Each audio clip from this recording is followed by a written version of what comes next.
The Sherdog Radio Network preview for UFC Fight Night 250, Adesanya versus Imavov, also known as UFC Saudi Arabia. I'm your host, Ben Duffy of Sherdog.com. With me, as usual, is Keith Shillan, the executive producer of the Sherdog Radio Network. Keith, how you doing today? I'm doing good, my man, but I'm not doing good as you are. Congratulations, brother. Well, why do you say? Well, I mean, I know you were a little young, so I didn't think we expected this, but to be drafted in the GFL, man, congratulations. Team Texas, right? Yeah, I'm the backup for Rampage versus Rashad. Once they heard about your jiu-jitsu skills, they had to get you. Maybe they'll have me fight Paige Van Zandt. Dude, GFL. I don't want to go on to a huge sidetrack on this, but is it a joke? But I thought it was a little extreme when Robin Black said you're the best 185-pounder and above fighter on the planet. And if you disagree that you're a casual, I thought that was a little extreme. I thought it was a little extreme until he added "and over." Because I'm like, dude, it would take some doing for me to make 185. I can't do that on short notice. I mean, I've lost a few pounds recently, but I'm still light heavyweight for territory. Yeah. So I've had a week off. There was no UFC this past weekend. I've been kind of unplugged. Texas froze while we were gone. I told my wife today that my hands were getting cold, and instead of turning the heat up, she gave me these that she knitted. So here I am in my. How much snow did you get? Like 3 or 4 inches, which is literally the most snow I've seen stick to the ground in the 15 years or so that I've been in Texas. Like it was wild. Like freeways shut down. People were like ripping road signs out and using them to sled down hills. 3 inches. 3 inches of snow. Like, dude, they wouldn't even make school late for that where you are, where I grew up. They'd be like, suck it up. Like, and plus, snow is the one thing that men exaggerated how much you get. They always add a couple inches. That's the one thing. Yeah. The one thing. Yeah. Fish, genitals. No, never any exaggeration there. It's always how much snow we got. That's right. There's not going to be any snow in Riyadh on Saturday unless climate change really, really takes a hard turn. The UFC is back in Saudi Arabia. It's become more of a destination for them. They were there last summer. In fact, it was the Whitaker versus Alaskarov card, UFC on ABC 6. They're back now about 7 months later.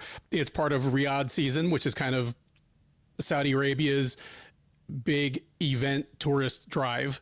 They're working on things with the PFL as well to get them out there. General thoughts on this card? Is this a worthy road trip for the UFC? When you said you were off for a week, the good thing is you took a week off that nothing in the world has changed. No big news this week, so that was really good for you. Yeah. As far as this card, the card's dope. I'd give it like an A. It is probably 3 fights that could easily have headlined this card that's on this one. So that right there is exciting. There's a lot of good, matchups, like tough fights to pick. Some fighters that I think are underrated. I give it like a A- maybe. Yeah, this, again, by the standards of fight night cards that are going to be coming to North American fans on regular old cable, this one's about as good as it gets. I'd give this one an A. Like, there is some kind of so-so stuff down the card, but it's the UFC in 2025. They're going to give us 12 to 14 fights a card. They're not all going to be great on paper. But yeah, I think there's some entertainment value to be had here. There's definitely some divisional relevance. The main event featuring former champ Israel Adesanya and Nasruddin Imavov, who, if not for some timing issues here and there, might have challenged for a title already within the last year or two. Like, he's just been kind of circling the airport waiting for a runway to open up for him. Then Sergey Pavlovich, even though he's on a 2-fight losing streak, when you can do what he can do, he's never more than a decent win or two away from the title picture himself. So yeah, I like this one a lot. South of the top 3 fights, Adesanya versus Imavov, Shara Bullet versus Michael Page, and Pavlovich versus Rosenstrike. What's your must-keep fight on this card? Like, which two guys do you want to wrap in bubble wrap? Make sure nothing happens between now and Friday. Ziam and Davis. Yeah, that's a good one. Yeah, that's actually the exact one I was gonna mention. Any other general thoughts, or do you want to just dive right into this one? We're starting recording a little later than usual because we were riveted by the Bills and Chiefs. I mean, probably the best game of the playoffs so far. Yeah, I think I'm so anti-Chiefs that I'm miserable.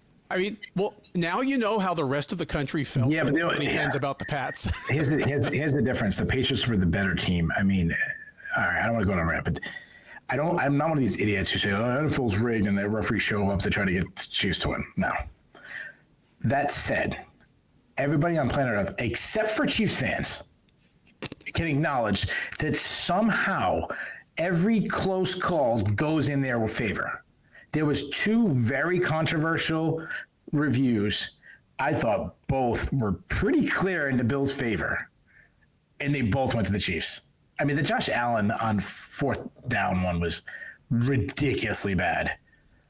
Yeah. And then the interception, it could have been an interception, could have been an incomplete pass. So the Bills player who has two hands on the ball, not an interception, the ball hits the ground, not an incomplete pass. The Chiefs player with one hand on the ball catch. Like, come on. Every fucking close call is unbelievable. Anyways, I know, at me about the tuck rule. That was actually a real rule. It's a bad rule, but it's a real rule. But yeah. Anyways, all right, enough. You brought it up. I did. I threw it out there. I'm still mad about the Eagles call in the Super Bowl 2 years ago. That was one of the worst calls I've ever seen in my entire life. Yeah, anyway. and just the timing and the stakes made it.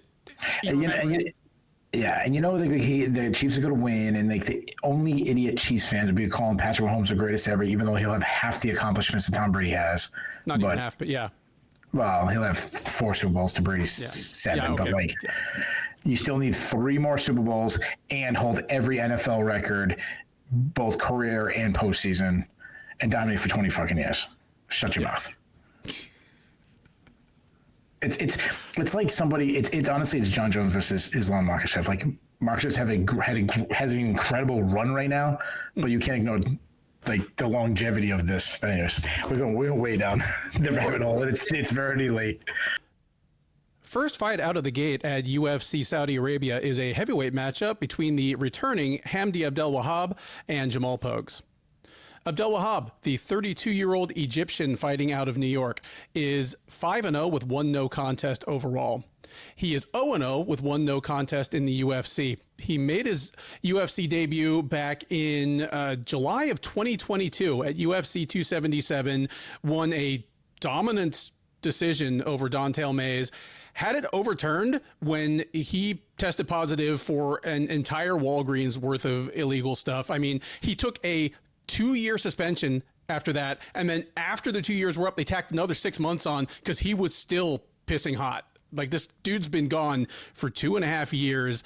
He is finally back. USADA is gone. He's fighting in a country with no athletic commission.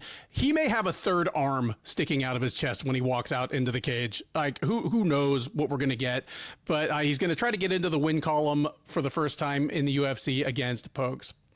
Pogues, 29-year-old Californian fighting out of Vegas, 11-4 overall, 2-1 since joining the UFC out of the 6th season of Dana White's Contender Series. He fought just once last year. In fact, it'll be almost exactly a year from Saturday that he took a unanimous decision over Thomas Petersen, who also fights on this card, at UFC Fight Night Dolidze versus Imavov. So a year on the shelf for Pogues. He steps back in here against Abdelwahab, and I will quiz you about some of the odds on this one, Keith, but right out of the gate, this one's a dead pick'em. -110, -110 for both gentlemen, depending on which book you pick. And I'm going to say that is entirely due to a wait and see approach as to how Abdelwahab looks after, again, 2.5 years on the shelf, multiple severe, like, make an example out of this guy, steroid convictions. Because if he's the guy that steamrolled Don'Tale Mayes, this is an easy matchup for him. He's a Egyptian national team representative, 2016 Olympian in Greco-Roman wrestling. And while I agree with you that, Greco is by far the least applicable of the major, amateur wrestling styles, well, it's the least cool in wrestling, and it's also the least applicable to MMA. From what we've seen, he's a good MMA wrestler. He's just an absolute hoss of a human being, pretty fast for a guy who's 6'2", as burly as he is, right at the 265-pound mark. And for a Greco guy, has shown the ability to take people down, at least the level of fighters he's been fighting until now, with, shots from the outside and stuff like that. So if he's still if he's any facsimile of that guy, and I can't think of why he wouldn't be, because again, he's been gone for 2.5 years. The UFC has had an entire change of regime in anti-doping partners, and this fight is in Saudi Arabia. I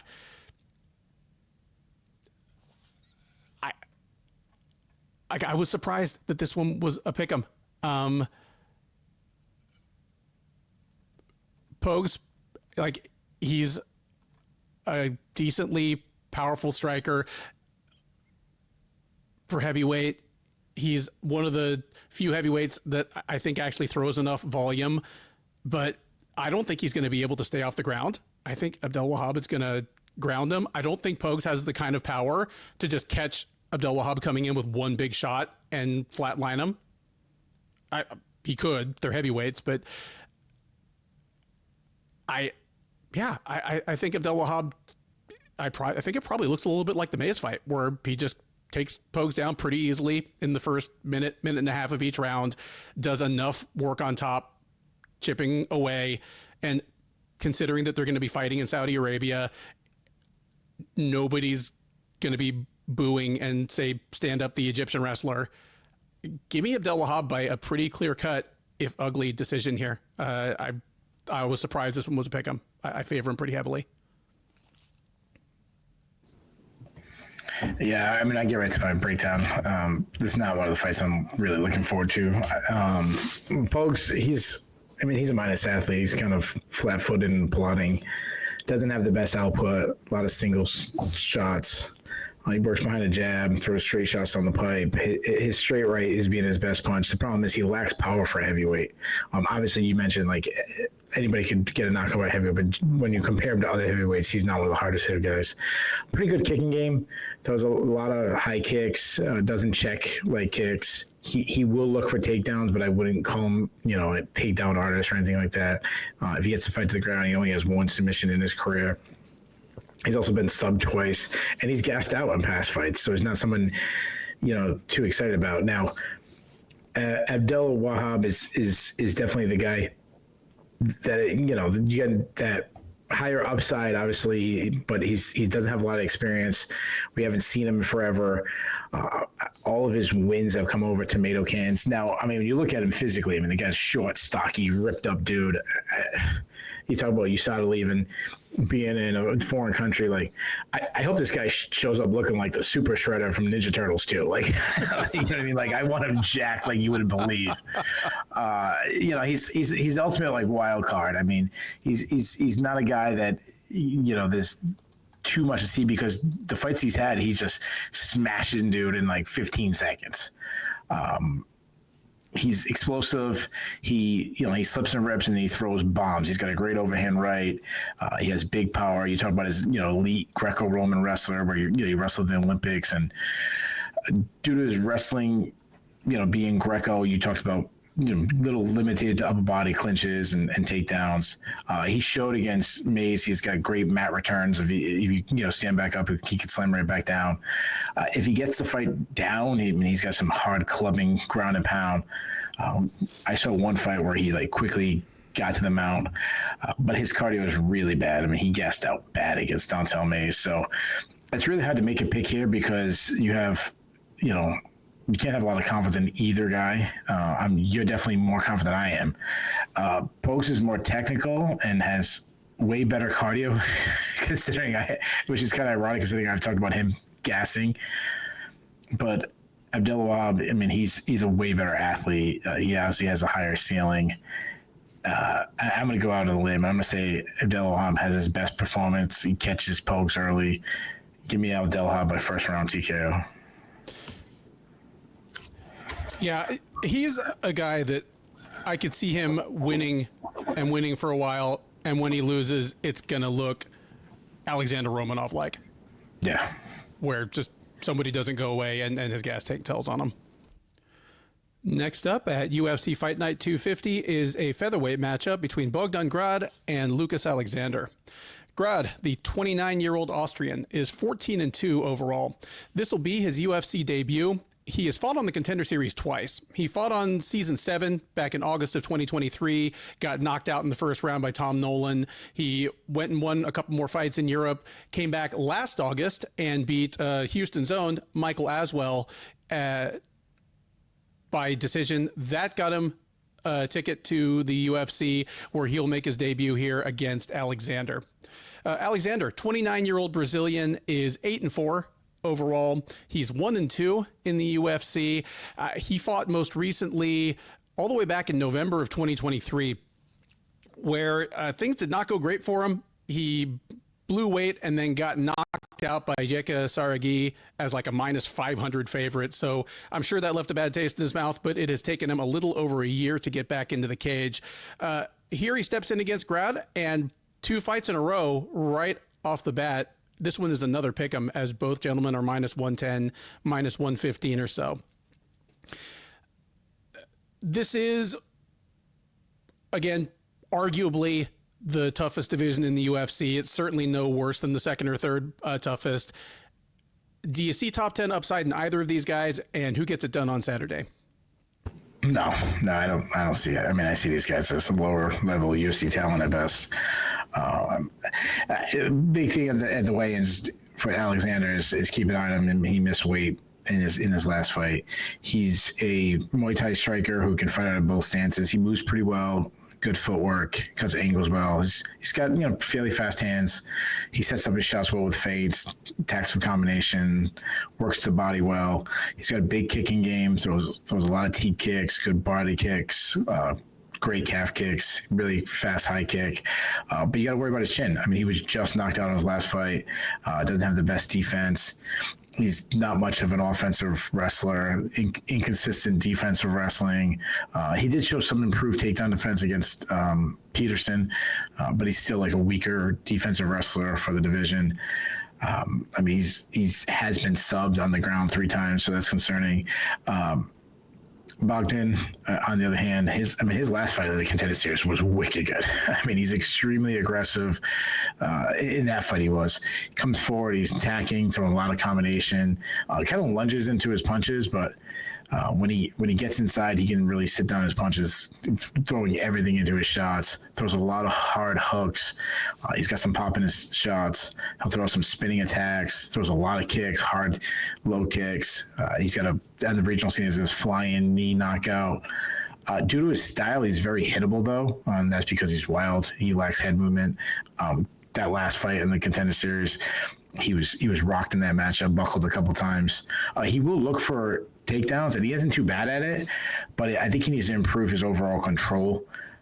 But yeah, if he gets to fight the ground, he can catch a submission. He's got 3 subs on his record. I think the fight is really fun. So I want to be clear, because while I kind of say they're not the most talented guys, I see them as lower level UFC talent. One has to do with the division. Like if this was heavyweight guys, they would be top 5 guys, but based on their skill set. But I'm just talking about, like, obviously the division is super loaded. I'm going to go with the UFC newcomer due to his insane output, his ability to sneak in some takedowns. Give me Grad by decision. I agree with you on all counts here. I noticed you mentioned that, he will lunge into his shots and get a little wild sometimes. I noticed that as well. And I think it might be a case of, this is a guy that he's even fought at lightweight earlier in his career. He fights like a guy that's used to giving up reach to a lot of his opponents. And it doesn't excuse a bad habit. It just explains it. And if he does win here and advance, there are plenty of people in the division that are going to make him pay for that big time and ugly. But I've been impressed with him. You mentioned, a bit of a wild striker, but better rounded than Alexander. Like, from what I've seen, I think Grad will be able to take down Alexander if he wants. And it's anyone's guess how good Alexander's defense really is on the ground. I mean, he has a couple of sub losses early in his career where he was still definitely a converted kickboxer. And then he has a loss to Joe Anderson Brito in the UFC where, Brito's a top 10 guy who's got a great ground game. He's going to do that to people. But I'm with you here. I lean towards Grad as a guy that has more routes to win the fight and has that one skill, like offensive wrestling, that matches up well against Alexander's defensive wrestling. So give me Grad by decision here as well. But I agree with you. This should be a really fun fight. And even if they're not top 10 guys, if they're the 50th and 55th best featherweights on the planet, I will take that over just about any heavyweight fight you can make. So women's flyweights take the cage next at UFC Saudi Arabia as Jasmine Jasudavicius welcomes Mayra Bueno Silva back to the division. Jasudavicius, the 35-year-old Canadian, is 12-3 overall. She's 6-2 since joining the UFC out of season 5 of Dana White's Contender Series, and she is on a 3-fight win streak since dropping a close decision to Tracy Cortez about 15 months ago. She fought 3 times last year, picking up wins over Priscilla Cachoeira, Fatima Klein, and Ariane Lipski. The most recent of those, the Lipski fight, was in November at UFC Fight Night Moreno versus Albazi, and she tapped her out in the 3rd round. So plenty of momentum for Jasudavicius coming into this fight. She would love to extend that streak to 4 against Silva. 33-year-old Brazilian is 10-4-1 with 1 no contest overall. She is 5-4-1 with 1 no contest since joining the UFC as the very first ever signee out of Dana White's Contender Series Brazil. That's my go-to piece of trivia about her. She's 5-4-1 in the UFC, but 2-2-1 at flyweight. She started off at flyweight with obviously mixed results, moved up to bantamweight where she strung together 3 wins in a row. It was 4 wins in a row, but her win over Holly Holm was overturned when she tested positive for Ritalin, of all things, but lost the win, kept the momentum, but ran into Raquel Pennington, and after back-to-back losses to Raquel Pennington and Macy Chasson, she has decided that her best future lies back down at flyweight. So she is testing the waters again here.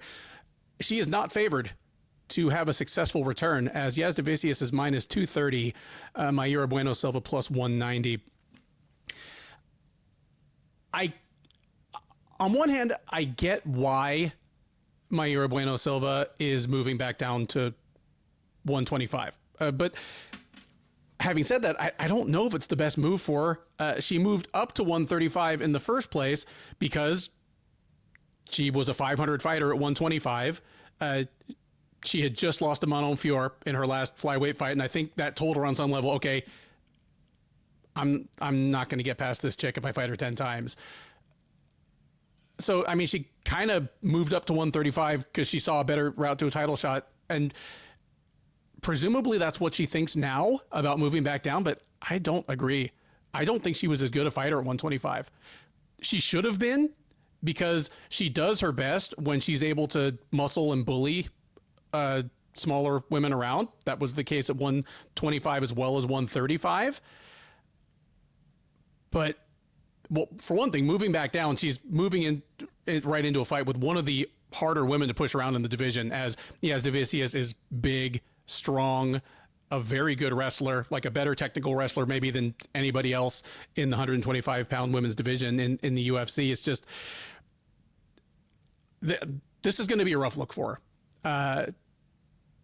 Mayra Bueno Silva is like, she's not a great striker. Her striking's kind of ugly. Like, she's aggressive. She comes forward. She throws enough volume, but it's sloppy and doesn't have a ton of power behind it. She has defensive lapses.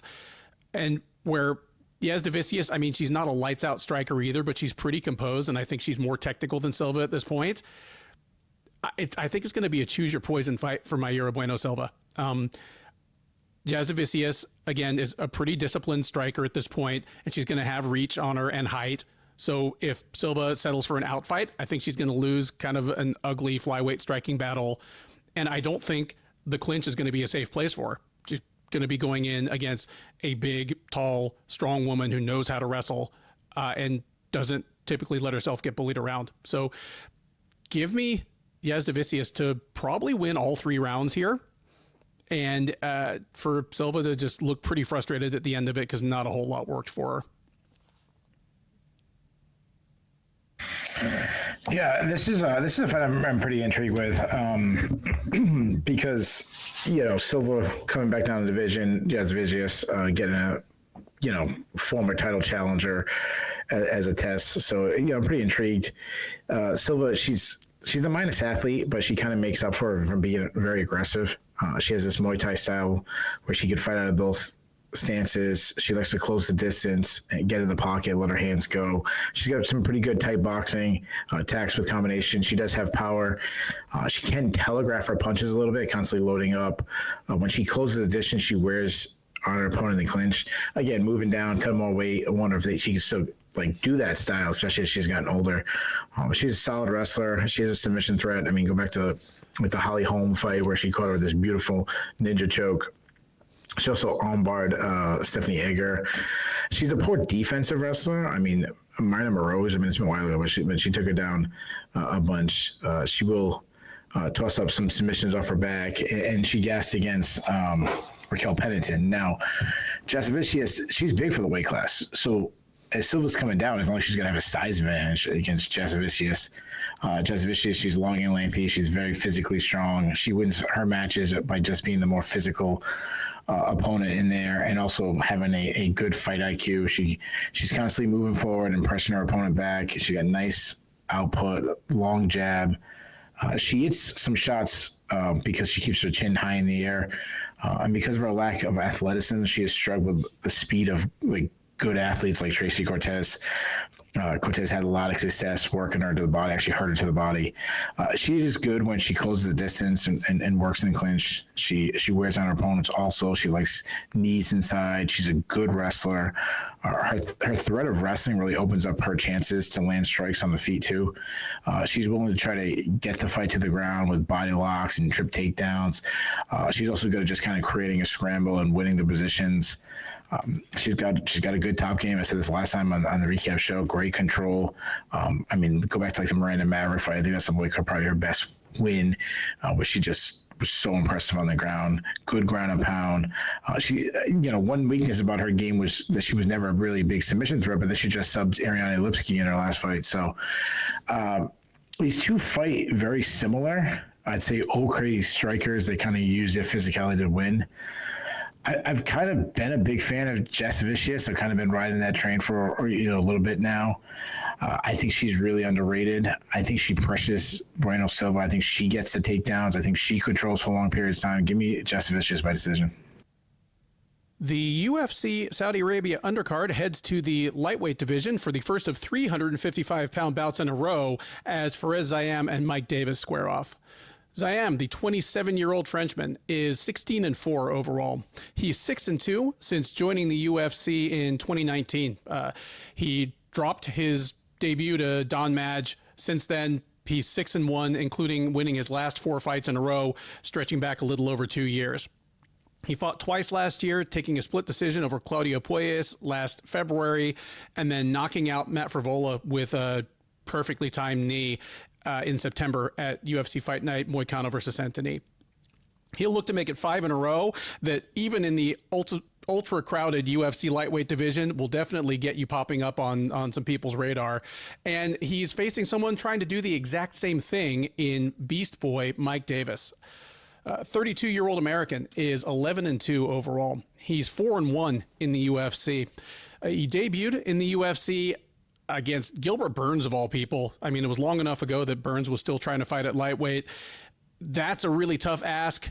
He was tapped out in the second round. Since then, he's won 4 straight over Thomas Gifford, Mason Jones, Slava Borshov, and Natan Levy. The most recent of those, the Levy fight, was last March at UFC Fight Night, Tuivasa versus Tybura, where he tapped him out with a arm triangle choke in the second round. Odds on this one are pretty close. Your favorite is minus 145. Your underdog plus 115. Who are they, Keith? I'll say Ziam's a favorite. It is actually Davis. Davis is minus 145, Ziam plus 115. I kind of get the thing about Davis because when he's been in there, he's looked really, really good.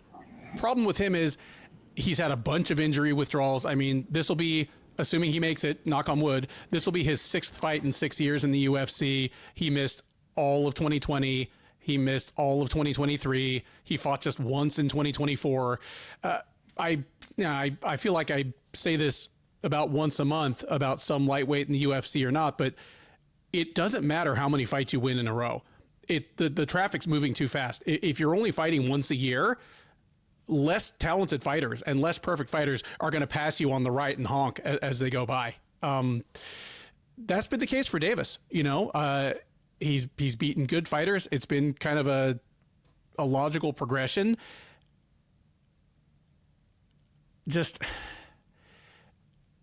I feel as though I've underestimated Ziam at every point in his UFC run up to this point. He's another guy, kind of like Brendan Allen, where I had to ask myself, why do I still think of Brendan Allen as a busted prospect? He's like 7-2 in the UFC, and he's on the edge of the top 10.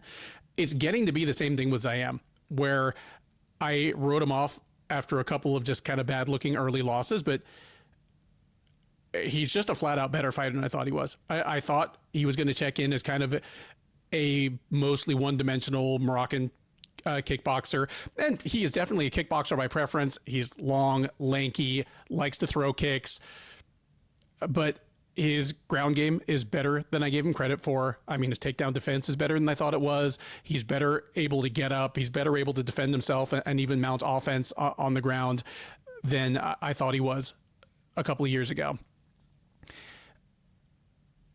Davis is dangerous, but at this point, he's also 32, which would be kind of cresting the bell-shaped curve of the prime for any lightweight, let alone one who, again, has missed like years at a time due to injury.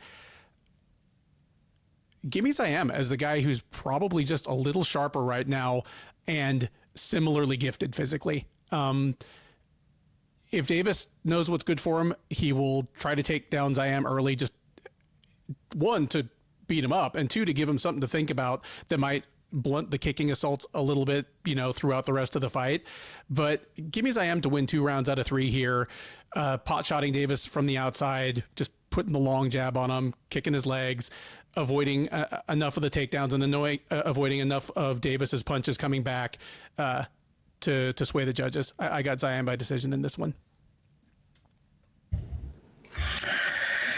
Yeah, this is one of my favorite matchups, as we already talked about. I mean, both guys are really good.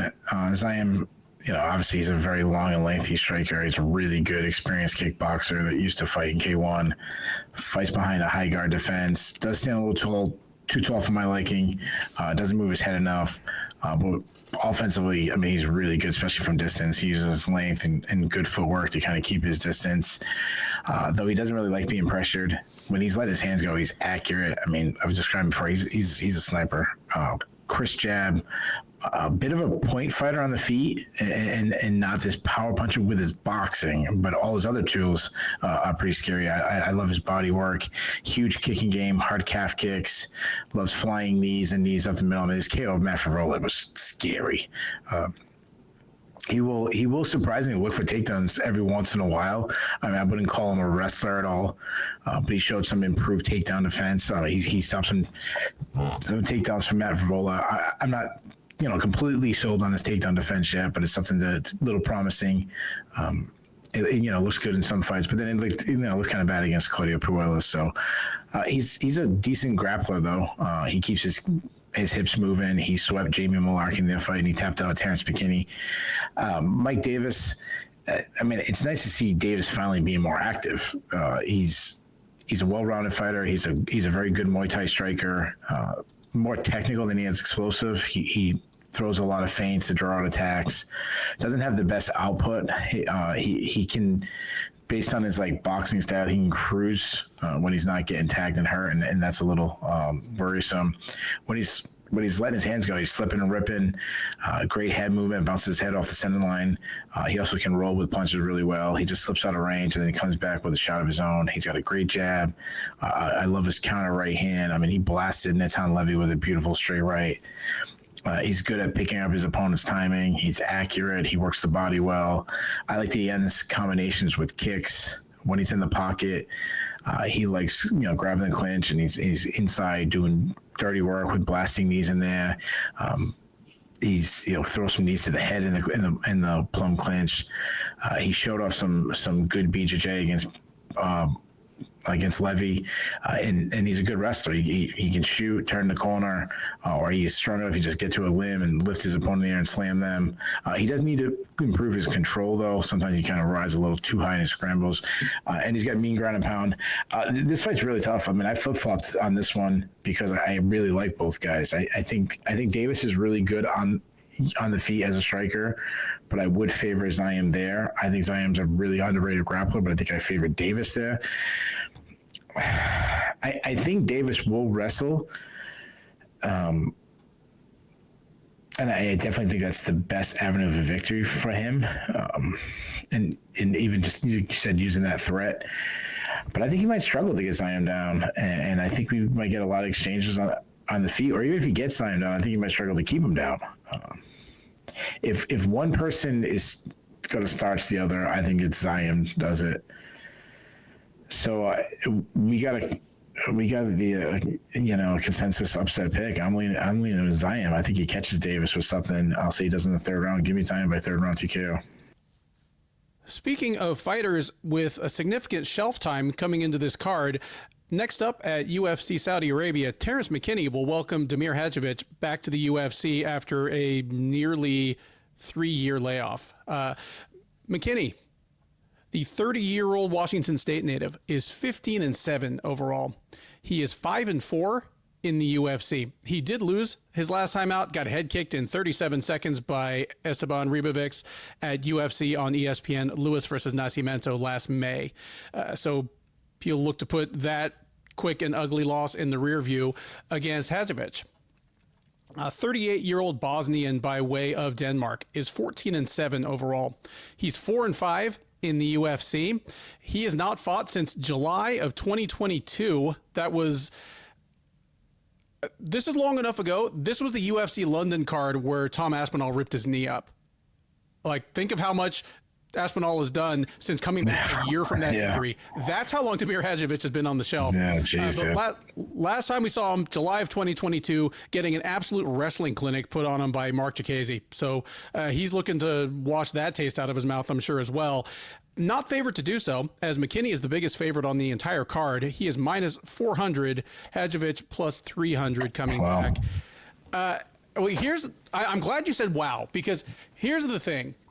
Terrance McKinney is maybe the ultimate two true outcomes fighter at his level of fighting, outside of like light heavyweight and heavyweight, that I've ever seen. He is, when he lost to Ribovics head kicked him in 37 seconds. But before that fight, he came into that fight, basically all of his UFC wins had been before the midpoint of the first round. Like, his longest fight in victory was 2 minutes and 17 seconds. His 3 UFC losses all went longer than the midpoint of the first round. It was literally, he wins up to 2 minutes and 30 seconds. After that, he is guaranteed to lose. So people who are pushing him into a 4-1 favorite over Damir Hadzovic, they're effectively saying, I don't just think McKinney is better than Hadzovic. I think he's going to get him out of there in 2 minutes. And the thing is, this would just be like a piece of trivia or a statistical curiosity, if not for the fact that it absolutely encapsulates who Terrance McKinney is as a fighter. He is an ultra glass cannon, and he fights on some level like he knows it. He comes out of his corner like his hair's on fire and throws a bewildering array of strikes at his opponents, and fair play to him. He's incredibly opportunistic as a submission artist as well. Like, he's a good wrestler with an explosive shot from the outside. And, we've seen him take someone down and just be all over him and take their back and have a rear naked choke slapped on before the other guy, like his brain is even really all the way out of the locker room and into the fight. That's Terrance McKinney. If it doesn't work, if somebody starts throwing back at him, if it makes it to the midpoint of the first round and the person is still there, all the wheels fall off of Terrance McKinney's wagon. I'm always wary of what words I use to describe a phenomenon like this, because it sounds so derogatory to just say someone's like a quitter. But front runner. He's definitely a front runner, and he flat out folds under adversity. He's not durable.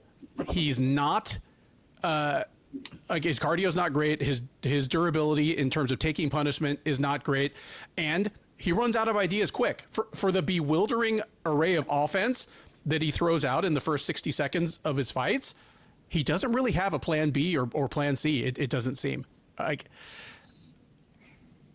So I know what it looks like if McKinney wins. He either comes out, clocks Hadzovic with a huge punch or kick, and he's either dead or falls into the ground, and this thing's over in 45 seconds, or he just shoots a beautiful double leg from outside, lands inside control, and, again, pummels Hadzovic till he turns his back, chokes him out in 90 seconds. I can definitely see it happening. I don't know if I would be minus 400 confident of it happening. No.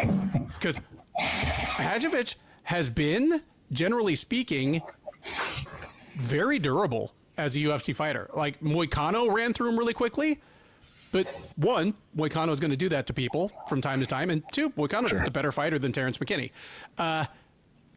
Aside from that, even fights that were grueling and discouraging, he was there the whole time. The Jacasey fight, the loss to Christos Giagos.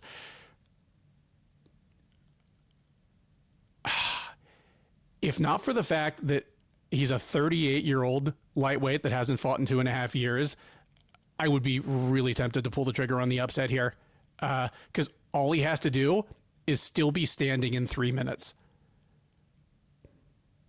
Having said that, I'm going with McKinney on this one, but I do think we're going to see something we haven't seen before. I think we're going to see McKinney win a fight that goes out of the first round.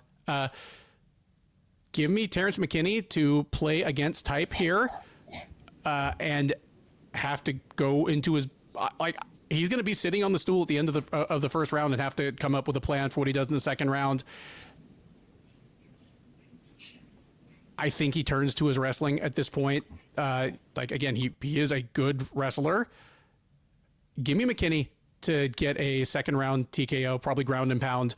But I'm going to say that the whole coming out like a house on fire routine does not phase Hadzovic, and Hadzovic is still there at the end of the first round, even if he loses the round. So give me McKinney to get a win that maybe doesn't make him look like a minus 400 favorite, but gives us some small amount of hope about his actual ability to be a contender in this division, even if that remains a thin possibility. Yeah, I mean, this fight, let's do this. I'm just going to save time. We know what we got with Terrance McKinney. Everything you said about him, I mean, he's a very good wrestler, junior college, All-American, fast entries, turns the corner well, super explosive, but, he can overextend at time and stuff. Hadzovic, obviously, we haven't seen him as much, so it's a big mystery what you get, especially at his age. But when we've last seen him, he's a high volume striker, constantly moving forward, taking the ground. He's got decent boxing, tight strikes down the pipe. He loves closing distance and unloading big power shots. He loves to wrap his punches around his opponent's counters. He has a nice wraparound right hand. I shouldn't say run. I should say run his opponent's attacks, and he counters, I should say. A nice step in knees, which I like. He fights behind a high guard defense, back straight up the center line, so those are a little, backing up the center line's a little worrisome. He'll occasionally look to wrestle, but he's I think he's one of the weaker wrestlers in the division. He's definitely a weak defensive wrestler. I mean, Mark Diakese turned him into a takedown dummy, but Diakese is a very strong wrestler. He does well to get up from the bottom, but he was subbed by Renato Moicano's wicked fast. And despite a win against Jasmine, he kind of gassed out then. I don't expect him to be much older and his gas tank be better. I mean, I'm with you when it comes to the betting line. When anytime you pick McKinney fight, it's hard to have trust, and really analyze the skills. It's more of just a gut call. I'm going to say we get good McKinney tonight or this weekend. I say he comes out aggressive. I say he catches Hadzovic. I'll say maybe Hadzovic has been durable, but up at his age, McKinney's one of the hardest hitters in the division. I say McKinney catches him first round knockout. Next up at UFC Fight Night 250, the third of 3 straight lightweight fights as Abdul-Kareem Al-Selwady takes on late replacement opponent Bolaji Oki. Al-Selwady, the 29-year-old, I believe he's Jordanian, by way of Louisiana, by way of Texas. He's 15-4 overall. He's 0-1 since joining the UFC as a veteran of Dana White's Contender Series Season 7 and as the outgoing Fury FC lightweight champ. He made his UFC debut last March at UFC Fight Night Rosenstrike versus Gaziev, where he got knocked out in the 3rd round by Loic Rajabov. So he'll look for his first official UFC win here. He had been scheduled to take on Jordan Levitt, but Levitt fell out of the fight about 3 weeks out from Fight Night, and in steps Oki. 29-year-old Belgian who goes by the Zulu Warrior. 9-2 overall. He is also a product of Season 7 of Dana White's Contender Series, and he is 1-1 in the UFC since then. He debuted last February, winning a split decision over Timothy Kwamba, then came back last September at UFC Fight Night Moicano versus Saint-Denis and got choked all the way to sleep in the first round by Chris Duncan. So to the extent that he remembers that, he'll be looking to put that memory in the rear view. I will throw those out to you, Keith. Your favorite is -175. Your underdog +150. Who do you think they are? I think Al-Selwady is the favorite. It is actually Oki. He is -175, despite being the late notice opponent. Al-Selwady +150. What's your take on these guys? Again, this is 155, so I won't even bother to ask if either of them is a future contender. But do you think they both have staying power? And who do you think wins on Saturday? Yeah, I mean, I won't say I have the strongest take in either of the guys. Is they're both newer products in the UFC. Al-Selwady, I think he's a good athlete. He moves really well. He has this ability to strike while backing up, which was impressive. He darts right in and out of range well. Constantly switching stances, cutting angles well. He's got some high volume, good variety of striking. I like when he'll throw like step in elbows, which is really fun to see. He sets up his shots well with feints. He's got nice zip on his shots. He's got some nice power. Throws some hard calf kicks. He will often throw them without a setup, so that's concerning. He mixes striking and takedowns together well. He can wrestle. He's got some good entries, good reactionary double when his opponent over pursues. He also has the mindset to kind of keep pursuing a takedown. Not if you stop one time, go the second, third time. And he's got a great gas tank. I mean, he doesn't really slow down despite high output on the feet and wrestling heavy style. Oki wants to work from distance. He's a good distance striker. He's a counter striker. He's got fast hands, nice jab, long straight shots down the pipe, attacks with combinations. Though he was a little gun shy in his UFC debut, but he was very aggressive against Chris Duncan. Good left hook, works the body well. He's got big power. He's got a great high kick, but not a. I see okay offensive wrestler, okay defense, but he did get caught in a submission by Duncan. I'm surprised, but I like Al-Selwady here. I think he's better than Oki almost everywhere. I think he's might be the better striker than Oki. I think that's Oki's best shot to land some shots, but I think he's got a big advantage in the grappling. I think he takes Oki down. I think he pounds him out. Give me Al-Selwady by second round TKO by ground and pound. All right, it is at least two unanimous upset picks just on the prelims here. Because, I like Oki. I think he's going to give us really fun fights for as long as he's in the UFC. But the combination of Al-Selwady's wrestling against Oki's takedown defense, mix that with the fact that Oki is a pretty big framed lightweight stepping up on fairly short notice against the guy with, at least based on what we've seen so far, a serious motor. all the variables kind of seem to work against Oki here. Like, this is the kind of fight where if they were both coming in off full camps, prepping for each other, I'd feel comfortable with it being, close to a pick'em. I was surprised to find Oki to be a moderate favorite here. I have Al-Selwady by decision as well. But this should be a real fun fight for however long it goes. Next up at UFC Saudi Arabia, and at least as the card is currently constituted, the top prelim, though that may shuffle during fight week as we did lose a main card fight recently. But as of right now, the heavyweight clash between Shamil Gaziev and Thomas Petersen is set to be the top prelim. Gaziev, the 34-year-old Dagestani by way of Bahrain, is 13-1 overall. He's 2-1 since joining the UFC out of season 7 of Dana White's Contender Series. He had his first career loss last March as Jairzinho Rozenstruik basically pummeled him into quitting on the stool after round 4. Well, he said he couldn't see, but I think he really just couldn't see himself going out for another 5 minutes of that. At any rate, it was a deflating loss. He bounced back from that in August with a unanimous decision win over Dontel Mays, and he will look to put that loss further in the rearview mirror against Petersen.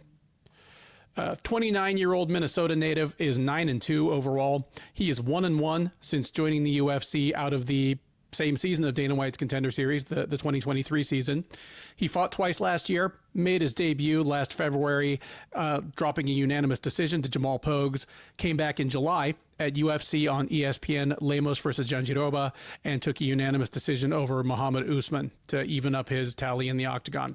He will look to get above 500 against Gaziev. He is not favored to do so, to say the least.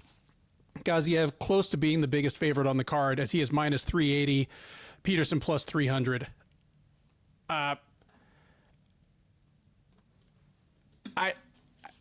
It's going to take more than one fight for me to get the Rozenstruik fight out of my head when thinking about Shamil Gaziev. We just talked about, Terrance McKinney maybe being a bit of a front runner, not having a whole lot of gameness or staying power if his opponents don't just get obliterated in the first 2 minutes.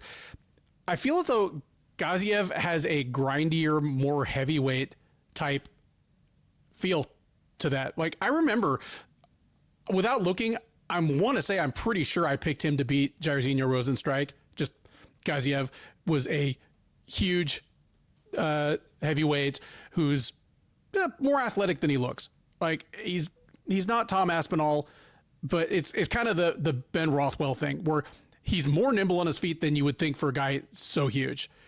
And, just being a good wrestler, I just figured he was going to mop the floor with Rozenstruik. But instead, he won the first round, then started to get tired real quick. And as soon as he couldn't take Rozenstruik down anymore and Rozenstruik was able to dictate the distance, he just literally had no other ideas. He spent 15 minutes just getting his ass beat in increasingly lopsided fashion, and you started getting all the earmarks of a heavyweight that knows he's not going to make it to the final horn, like spitting out the mouth guard multiple times, like any body shot, like, did he foul me? Yeah, that kind of thing. Yeah, it's gonna take a minute for me to forget that. And he's going against someone in Petersen. Like, Gaziev is probably better than Petersen everywhere. He's bigger, like they're going to weigh about the same, but Petersen's got that kind of barrel-chested, short-armed build. I mean, he's built like Muhammad Usman that he fought last, whereas Gaziev is a giant guy with a big wingspan. Like, Gaziev is bigger, he's younger. Petersen's best trait to me is probably his wrestling, and Gaziev's probably a better wrestler, even if I think his wrestling's a little overrated. Like, Gaziev should handle Petersen. He should handle him more or less like he handled Dontel Mays.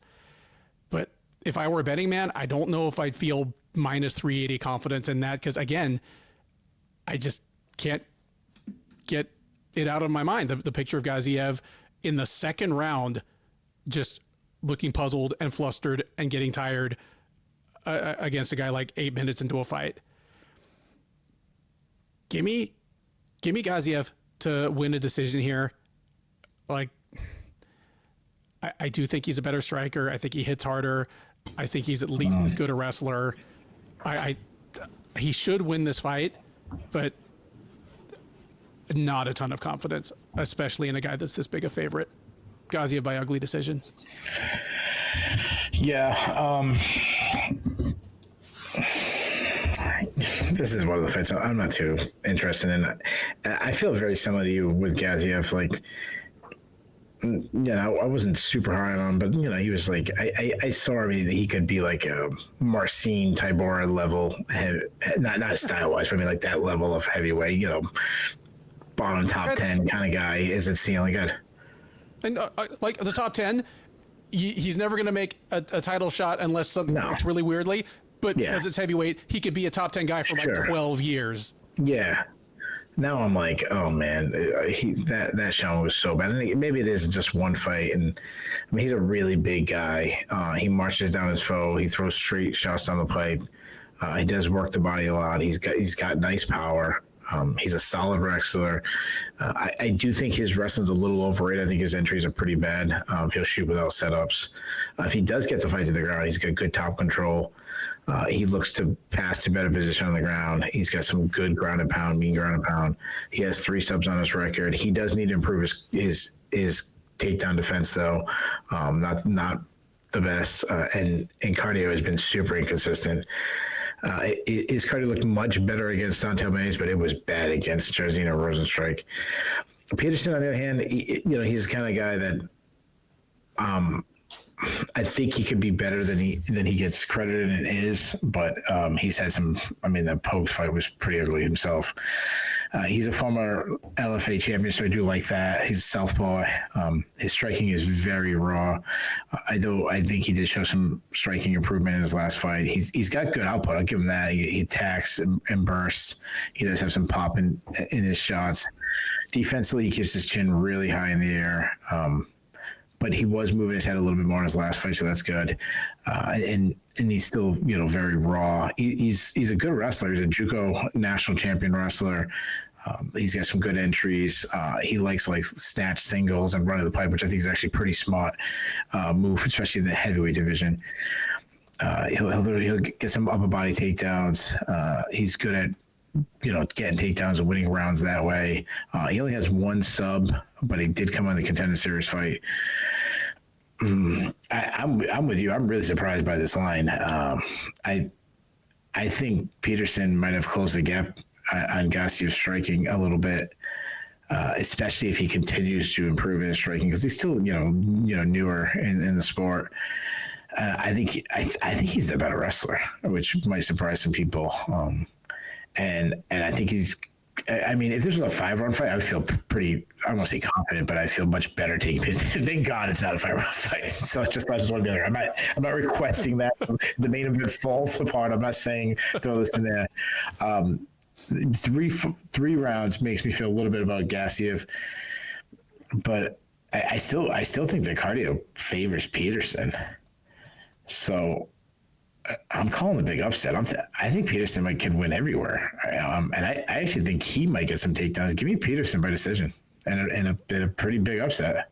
Yeah, that's definitely the biggest upset either of us has picked so far this year.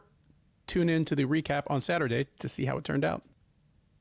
The main card of UFC Fight Night 250, at least as it's constituted as of the beginning of Fight Week, begins with a featherweight matchup between Muhammadjon Naimov and Khan Offley. Naimov, the 30-year-old Tajik, is 11-3 overall. He is 3-1 since joining the UFC as a veteran of Dana White's Contender Series. He fought on season 4 all the way back in 2020, lost, went and won a bunch of fights, mostly in the South of the United States. Got signed in 2023, won his first 3 fights out of the gate before running into Felipe Lima at last year's card in Riyadh. Got tapped out in the 3rd round, so he's looking to bounce back from his first UFC loss. In order to do so, he'll have to get past Offley. 31-year-old Australian is 11-3-1 overall. He's 0-1 in the UFC. He joined last year as a veteran of the 32nd season of The Ultimate Fighter and as the outgoing Hex Fight Series featherweight champ. Got knocked out in the 2nd round by Mayra and Santos, so that snapped what for him was, I think, like an 8 or 9 fight win streak, not even counting the house fights on Tough. So he'll be looking to start up a new streak here. he is not favored to do so, to say the least, as Naimov is a comfortable -280, Offley +220. Keith, who you got in this one? And Naimov had a little bit of momentum going until he beat Felipe Lima last. I know. Yeah, and that came out of nowhere. Yeah, do you still see any appreciable upside in this guy, or are you off the wagon? Yeah, I mean, as relative as can be for the division, but I mean, he's a very good athlete. So, I mean, he's not like Bo Nickal level athlete, but he's pretty good. He's got good footwork. He's elusive. I had to stick Bo Nickal in there real cheaply because I just realized I had Bo Nickal on Alex Garoff. I had a good line in the Alex Garoff breakdown, but so I had to oh shit, that fight got canceled. He's elusive. He cuts angles well with a lot of L stepping. He's a good Muay Thai striker. Fights out of both stances. Uses a lot of feints to set up his shots. Tends to set traps and kind of catches opponents there, which shows his intelligence in his striking. He's got a big kicking game, hard kicks to the body, quick high kick, a lot of teep kicks, loves some spinning attacks. He wants to keep the distance. Go back to the Jamie Malarkey fight. He hated the pressure in that fight. He doesn't like to fight off his back foot. If he gets inside, he likes to close the distance, work well in the clinch, use his size well in there, look for elbows inside. He's a good wrestler, quick entries, will land some body lock takedowns too. Good top control, though, he was surprisingly quickly subbed by Felipe Lima. I mean, that shit happens. And he has gassed out in the past, which is concerning. Offley's I think he's a much better fighter than he showed his UFC debut. And he had a good showing on the Ultimate Fighter show. He's a pressure striker with really nice tight output. Due to him constantly be on the gas, though, he walks into punches. I mean, you have to worry about his chin. He was rocked in that Santos fight. He can wrestle, though. He's got some good entries, nice top control, looks to move to a better position. He has a submission threat. He's got 5 subs on the record. He's just got a very sound fighter when I've seen. Right? Nothing jumps off the page, but he just looks good. So I still like Naimov. I think Offley it could be a pretty solid, mid-tier guy too. I think this is one of the more fun fights. I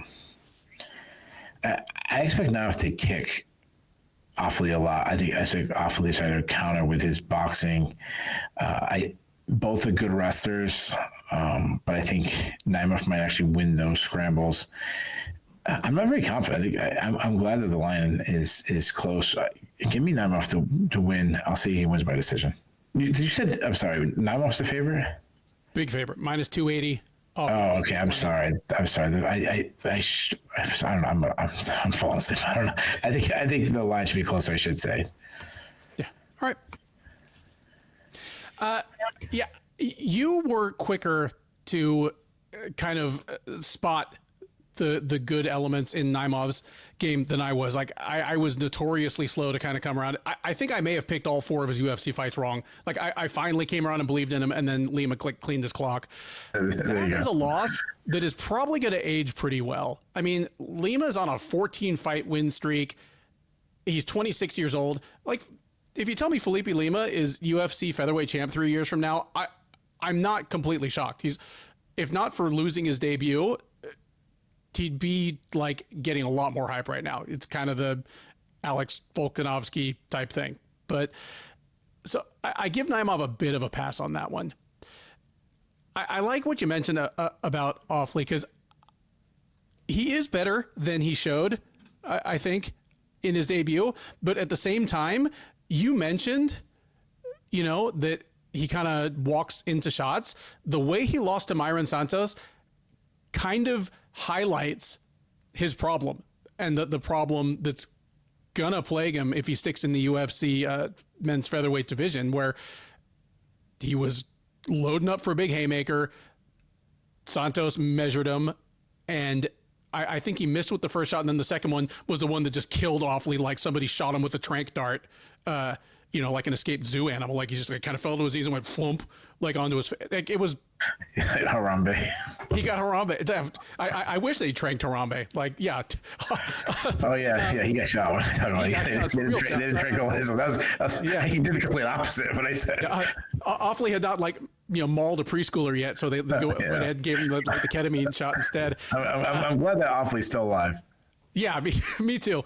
But that overextension on offense, there are a lot of patient, hard-hitting strikers in the UFC featherweight division who can make him pay in similar manner, and Naimov is one of them, honestly. Naimov is he's a more technical and more complete striker than I thought he was when he got to the UFC. Like, based on the tape I watched on him ahead of his debut, I was like, this guy's he's Muay Thai influenced, but he's kind of a brawler. He doesn't throw enough straight shots. He's kind of wild.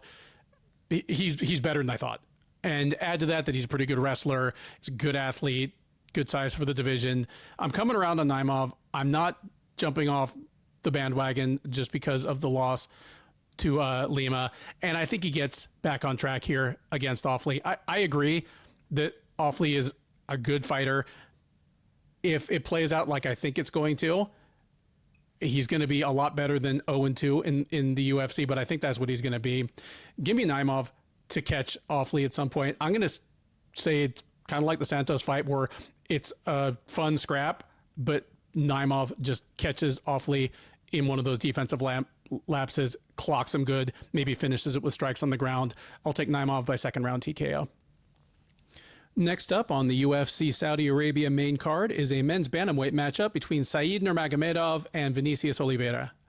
Nurmagomedov, the 32-year-old Dagestani, is 18-3 overall. He's 7-2 in the UFC. He is coming in off a win. That's the good news. The bad news is that win was almost a year and a half ago, as he fought at UFC 294 back in October of 2023, guillotined Muin Gafarov in like a minute and a half.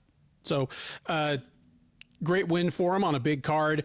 Then he was gone for all of last year. He withdrew from at least 2 matchups in 2024 due to a variety of injuries.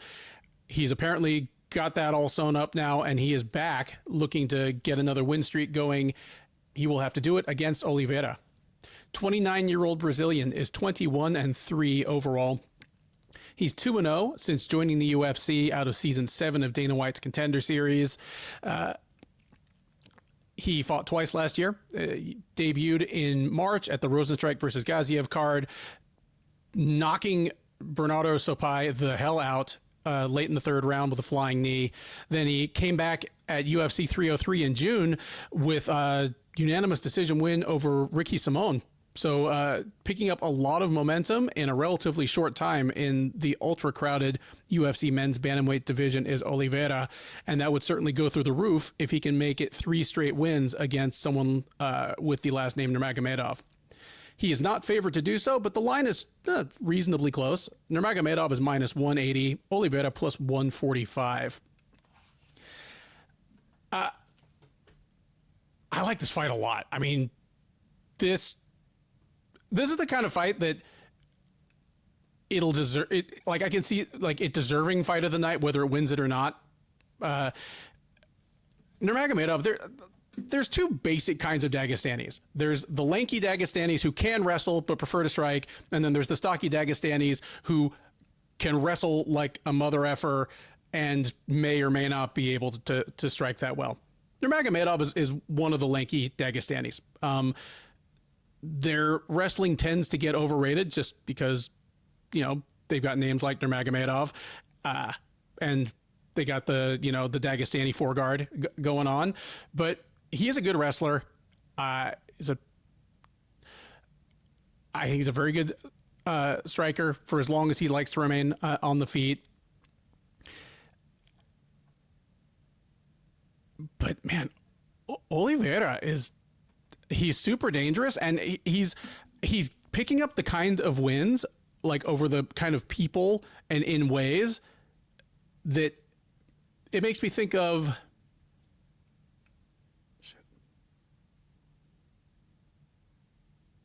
the hell's the name of the guy that fought Dan Ige in like the hero fight last year? I showed it. Then Lopez. yeah, Gene Silva. Oh, I know. Diego Lopez. Yeah, Diego Lopez. Yeah. Yep. Like the kind of splash he's making makes me think of almost like a bantamweight Diego Lopez, where he comes to a division where normally you have to string together 6 or 7 wins in a row to even get on people's radar, and Lopez was getting prime spots on pay-per-view cards within his first 5 fights just because of how good he looked in victory or defeat, the people he was getting matched up against, and how he beat them. Like, Bernardo Sopai was a well-regarded prospect, and you know, he reclaimed some of that with a nice win over Ricky Tercios a couple weeks ago, and Oliveira killed him. And then stepped in against Ricky Simon, a perennial top 10 guy, a perennially tough out, and beat him. He's obviously, if he beats Nurmagomedov, like, he will have officially hit this division like a bolt of lightning. But I am going with Nurmagomedov here as a guy with more routes to victory. I would love if these guys just gave us a high-paced technical kickboxing match for 3 rounds, but if Nurmagomedov wants to, I think he can get Oliveira down, and then he's a very good grappler once he gets people on the ground. I think his actual takedowns are probably the weakest part of his whole ground game. Like, he really knows his business once he gets down there, and that's, you know, a little less of a known quantity for Oliveira. So give me Nurmagomedov to pick up the win here. I could see him maybe not liking some of what he's getting on the feet from Oliveira, who is at least as tall, at least as rangy as him, and probably has faster hands and feet. Like, I could see him getting stung and tagged a few times, but I think he's going to have the safety outlet to be able to take Oliveira down. And if his chops aren't up on the ground, it might be more than the safety valve. This thing might be over once Nurmagomedov takes him down once or twice. I'm going with that here. Give me Nurmagomedov by second round. I'm going to say second round TKO on the ground, but second round submission wouldn't shock me either. Give me Nurmagomedov as the slightly more complete fighter. But honestly, if you told me one of these guys is in the title picture a couple years from now, I might lean Oliveira. Like, I think he has enormous upside. I think this might just not be his night. Yeah, what we should do is, the question should be, is the person more likely to be in a title picture a year from now, or the GFL? Like, that's what the question should be. Or because like GFL is going to start announcing pretty soon that sitting UFC champs like have signed with them. Like, it's the last frontier they have to conquer. Yeah, I love Rashad Evans. Like, what are you talking about? I'm not fighting you guys. I love all the fighters in it. You take, like, Tyron Woodley getting knocked out a bunch of times by Jake Paul recently, but yeah, that's the guy you take as your first pick.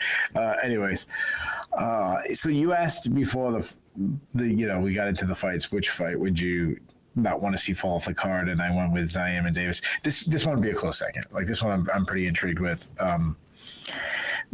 Maybe because they're so different, their styles, and that intrigues me. Nurmagomedov, he's a well-rounded fighter. He's a very solid striker. I kind of agree with you saying. I think he's a better striker than wrestler. He sets up his shots well with good footwork and good movement. He's a technical striker, likes to work from distance. He'll just kind of wait and explode when there's an opening. I said this before, but he almost like whips his punches at his opponents. He has good power, but he does make the mistake of pulling his punches by leaning back sometimes, trying to avoid a strike while landing. I love his kicking game. Very similar to, and similar in this, I don't know how to say this, like, a similar style, not in talent and skill, but against like Usman Nurmagomedov, where he's had, for a guy with the last name Nurmagomedov, he has a very big kicking game.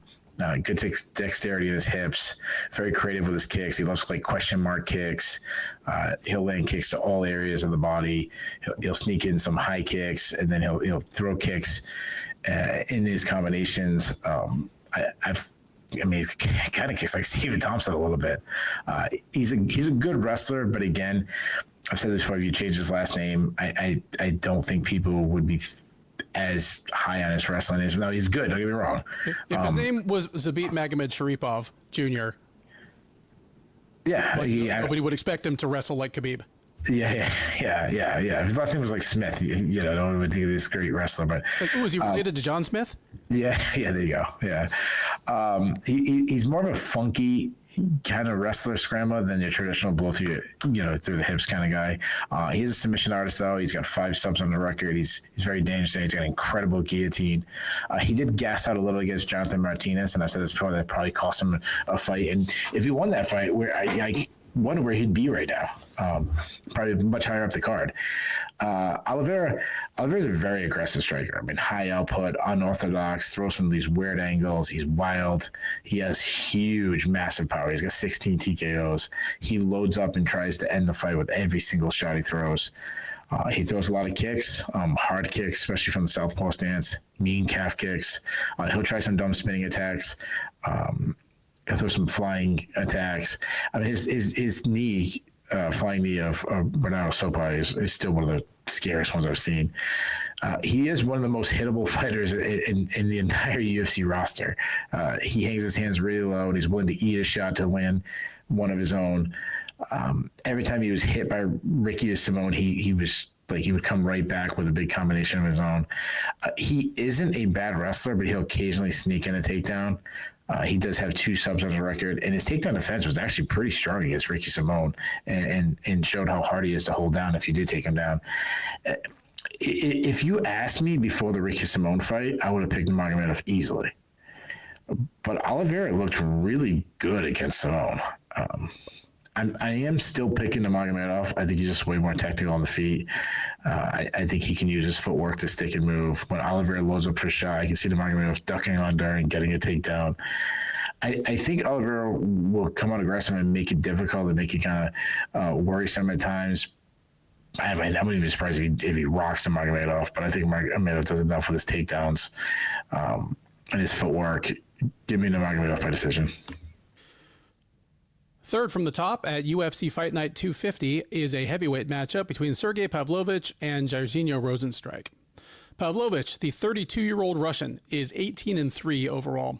He is 6-3 in the UFC, a run that saw him make it all the way to an interim title fight that didn't go his way as he faced Tom Aspinall at UFC 295 back in November of 2023, got knocked out in just 69 seconds.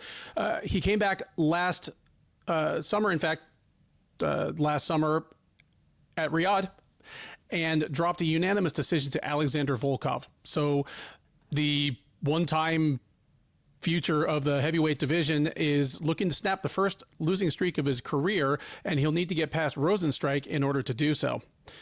36-year-old Surinamese kickboxer is 15-5 overall. He's 9-5 in the UFC, and he is on a 2-fight win streak. Since getting tapped out by Jailton Almeida almost 2 years ago, he has back-to-back wins over Shamil Gaziev that we talked about earlier when talking about Gaziev, and then a split decision win over Tai Tuivasa last August at UFC 305. So Rozenstruik looking to string together 3 in a row for the first time since he entered the UFC a few years back. Something that would certainly catapult him back into the outer reaches of the title discussion. He's not favored to do so, as Pavlovich is a strong favorite at minus 300, Rozenstruik plus 240 coming back. Sergey Pavlovich is coming into this fight off of the first consecutive losses of his career. One was a fast, brutal knockout, and the other was a decision, and the decision is far more concerning to me. Like, getting knocked out in a minute by Tom Aspinall. I mean, it was surprising. Like, sure. Just because if somebody knocked the other out in a minute, people figured it would probably be Pavlovich, but sure, that's going to happen. Aspinall is a special kind of athlete. He's a special kind of fighter, and he's done that to people. Yeah, he's the man. The Volkov fight is much more concerning because Pavlovich looked daunted. Sorry, I've already said this about a couple people on this card, but Pavlovich did not have a plan B when plan A failed. I mean, he's a guy that up through and including the Aspinall fight, he'd only been past the midpoint of the first round once. And that was against Shamil Abdul-Kareem, who I think time actually slows when he's in the cage. You know, I think I had a birthday during their fight, and it was only 4 minutes long. His fights last longer than the entire GFL league has gone up. In terms of actual cage time, oh yeah, like my money says GFL never puts on a card. Like, here's the thing, and I picked Pavlovich to beat Volkov at the time, even though I'm about as big a Alexander Volkov booster as you'll find in one of these chairs, because even as Volkov has gotten better with his takedown defense, gotten better with his get-up game, gotten better at managing distance, his biggest Achilles heel remains heavyweights that are quick enough to get inside on him and hit hard enough to, if not put him away with one shot, at least change the whole fight with one shot. You know, Derek Lewis types. Pavlovich, it seemed to be the perfect fight to get Pavlovich back on track with a first-round knockout. And instead, first 15 seconds of the fight, Volkov sticks out that big old boot up the middle, that kind of semi-shilt front kick that just, you know, makes people vomit up half their internal organs. And after that, Pavlovich never even really tried to get inside again. And it just turned into a rout. Like Volkov washed him. He pitched close to a no-hitter for the, you know, remaining 14 minutes of the fight. Having said that, I don't think Rosenstrike is the guy to duplicate that performance. Just Rosenstrike, obviously, you know, he's a former professional kickboxer. He's a very good striker by MMA standards, especially MMA heavyweight standards. But he doesn't have the patience and poise of Volkov to just stand there and fight to his best advantage and dictate the range just so precisely. Rosenstrike has defensive lapses. Rosenstrike is also just a little too willing to sit and wait, like overly patient. I think Pavlovich wins this. You know, like he's lost to two guys that I do think are both better fighters than Rosenstrike. And even though Rosenstrike is obviously a terrifying knockout machine, I mean, he has 13 knockouts in 15 professional wins, and a lot of them have been brutal. Pavlovich might still be the harder single shot hitter, especially with his punches. I think Pavlovich finds Rosenstrike's chin sometime in the first round and knocks him out. But if he doesn't, or if Rosenstrike just seems to be willing to try to embrace a stick and move type game plan, it's not out of the realm of possibility that he could do a Volkov-like performance and just really frustrate Pavlovich and make him look kind of like a one-dimensional haymaker merchant, which is what Volkov did. Again, I'm not picking it. I'm going with Pavlovich to catch Rosenstrike. You know, I could see it being a situation like when Rosenstrike lost to Francis Ngannou, where his propensity for just backing straight up and leaning his head back and never moving off the center line, like, you know, Ngannou chased him, whiffed on the first punch, whiffed on the second punch, third punch found Rosenstrike and just flatlined him. Like, I could see Pavlovich knocking him out in a sequence like that. Give me Pavlovich by first round KO, but I'd almost rather see it go a little longer and Pavlovich have to dig a little deeper into his bag of tricks just to show me something that will make me feel better about his title prospects going forward. Yeah, I agree. I agree with a lot of things you said about Pavlovich. Like, his loss to Volkov bothers me a lot more than Tom Aspinall. I mean, losing Tom Aspinall, like when he lost to Tom Aspinall, like a lot of people were saying, yeah, like he got starched and he got starched really quick, but he still might be the second best heavyweight in the world because, yeah, a lot of, you know, and that's no disrespect to John Jones. I'm not trying to make a statement like that, but you get my point. Like, all right, fine. Behind John Jones, still third best. Losing to Volkov and losing the way he did, it's concerning. Now, Pavlovich, he's still a very good athlete for heavyweight. Now, he's never been technical, but he's explosive. He's got fast hands. He's accurate. He does a big, stiff, hard jab, follows with straight shots down the pipe. I said earlier, I was talking about like Jamal Pogues and saying he doesn't have power for heavyweight. Well, Pavlovich is the guy when we're comparing has power for heavyweight. Yeah. You know, when you think of the hardest heavyweight hitters, he's in the conversation. I mean, his straight right is like getting hit by a runaway freight train, and his left hook is even harder, I think. You know, he does this like slip uppercut from the rear, which is very rare to see. I said rare twice in the same. The rare punch, and rare as in like doesn't happen a lot. He works fast. I mean, I think he's at 15 to 16 first round TKOs. Oh no, he has 50 to 60 knockouts. He has like 6 or 7 in the first round. I don't know. I'm mixing up my stats. He had 6 in his his 6 in a row. Yeah. Yeah, something like that. Yeah, 6 in a row. He's got like 15 in the first round. Yep. You know, he comes out and like he was hitting guys and killing. I described him before as like the real life Ivan Drago. The problem is against Volkov, besides not being able to get inside, he's thrown a lot of single strikes and throwing the same wing overhand right. He looked like what a guy. Like you said that, you know, like he didn't have a plan B, and it was just like he was just. I didn't hate that he kept throwing the same overhand right because he was so outmatched. Like, why not saying like, hey, this is the punch I'm most likely to get a knockout. That's my only do the Lewis thing and just I only got to land one. Yeah, it's my only shot. Let me keep throwing it. He basically just boxes. He almost never kicks. He doesn't check leg kicks. He struggled to get inside with Volkov. He showed no urgency to close the distance. And get picked apart from, you get picked apart from range. I think you made a really good point about getting hit in the gut as he came in. That might have really tried to stay on the outside. I'm not getting hurt from the outside. I'm losing, but I'm not getting hurt, but maybe I can hit a big shot from the outside.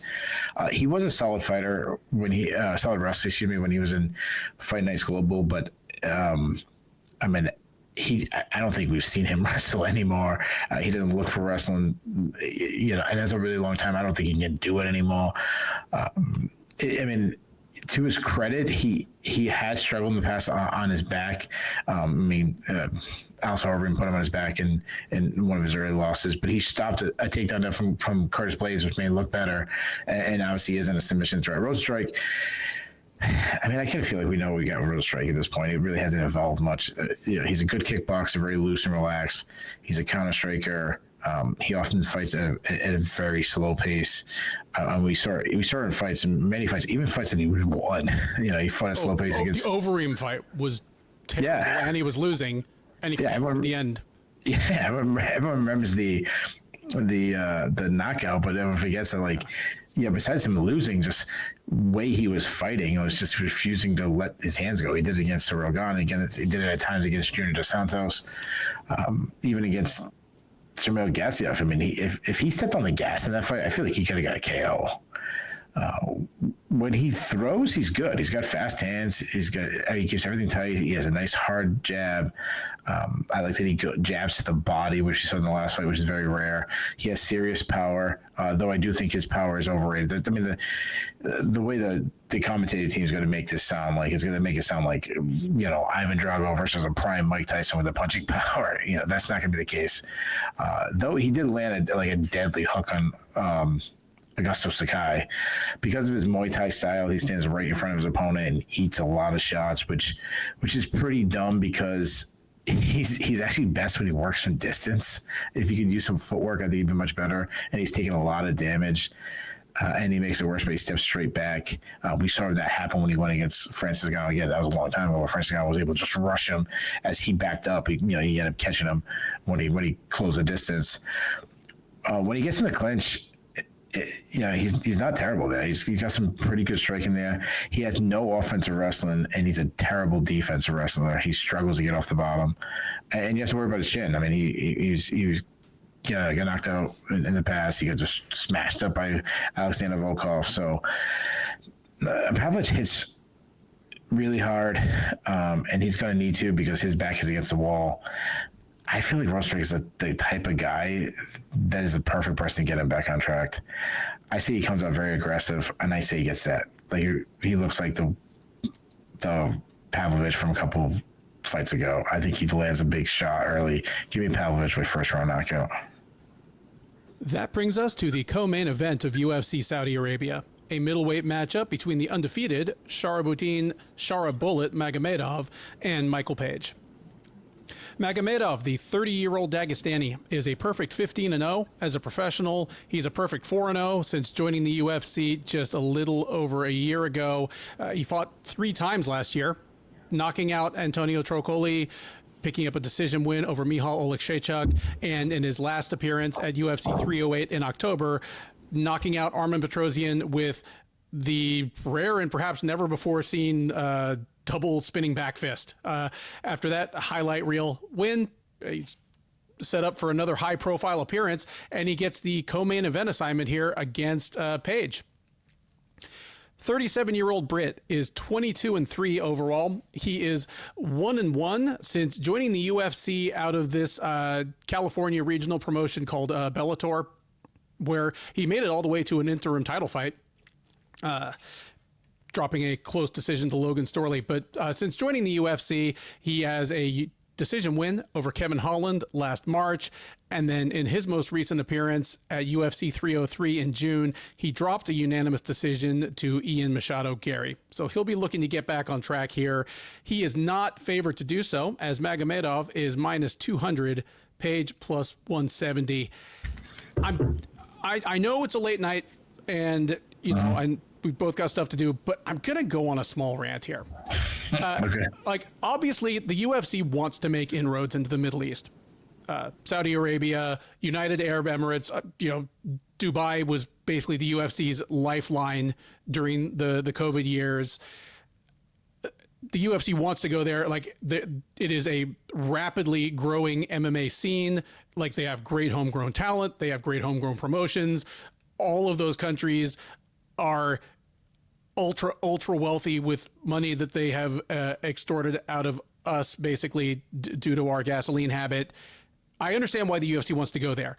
But when these cards become a dumping ground for fighters who can't fight in America, like, with all due respect to Magomedov and Page, this fight is an exhibition. This is Magomedov's 5th fight in the UFC.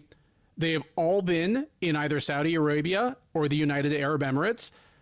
There's no indication that they're going to be able to get him into the US, period. One, considering that he may not have vision in both eyes, it's an open question whether a US regulator would clear him to fight.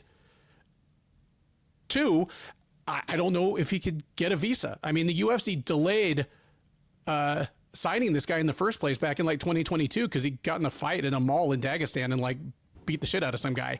Oh yeah, beat the shit out of that dude. Yeah. Like, and then like sucker punched the guy when the guy came out of the place later on. Like, so Magomedov is a ton of fun. Like, he is a better fighter, and he's doing his thing against better fighters than I thought he was going to be able to. So in terms of how well he fights, he's already been a pleasant surprise to me. But what can they even do with him? The UFC is never going to put someone in the title picture that can't fight in the United States. And this card has got a couple of those dudes. Damir Hadzovic, I mean, he hadn't fought period in 2.5 years. He hadn't fought in the US in like 4 years. And he had to cancel 2 US appearances because he couldn't get a visa. Like, MMA is a global sport, but the UFC is an American promotion. And their main source of money is American pay-per-view and filling American stadiums. Like, this is, for all intents and purposes, an exhibition. Now, having said that, it's a dope-ass exhibition. It's funny. Like, obviously, when you get someone like Charbullet, who is a dazzling striker with just a unique vocabulary of kicks and just a kind of showmanship and charisma, yeah, the UFC isn't going to put him in against people they think might grind him out in a boring fight. They've, for the most part, matched him up against other strikers who aren't as good as him at striking. And he's rewarded them for it with 3 straight fights where he either got performance of the night or fight of the night. Michael Venom Page is yet another example of that. Page himself is one of the most dazzling strikers in MMA history. He, like Magomedov, is a guy that was thought of as this kind of sheltered curiosity, but then proved able to actually do his thing against top-level fighters. But He's also 37 years old. He's not naturally quite as big as Magomedov. It's funny. The UFC has done such a good job of matching Magomedov up with strikers that I think he'd be smart here if he actually tried to take Page down a few times. Magomedov's defensive wrestling is horrible, but he's capable of taking people down, especially people that are worried he's going to head kick them. So Page's takedown defense has improved, and his get-up game has definitely improved. But I favor Magomedov slightly, just as the younger, fresher guy with less tread off the tires, if this just turns into a pure kickboxing match. But I think Magomedov probably can take Page down.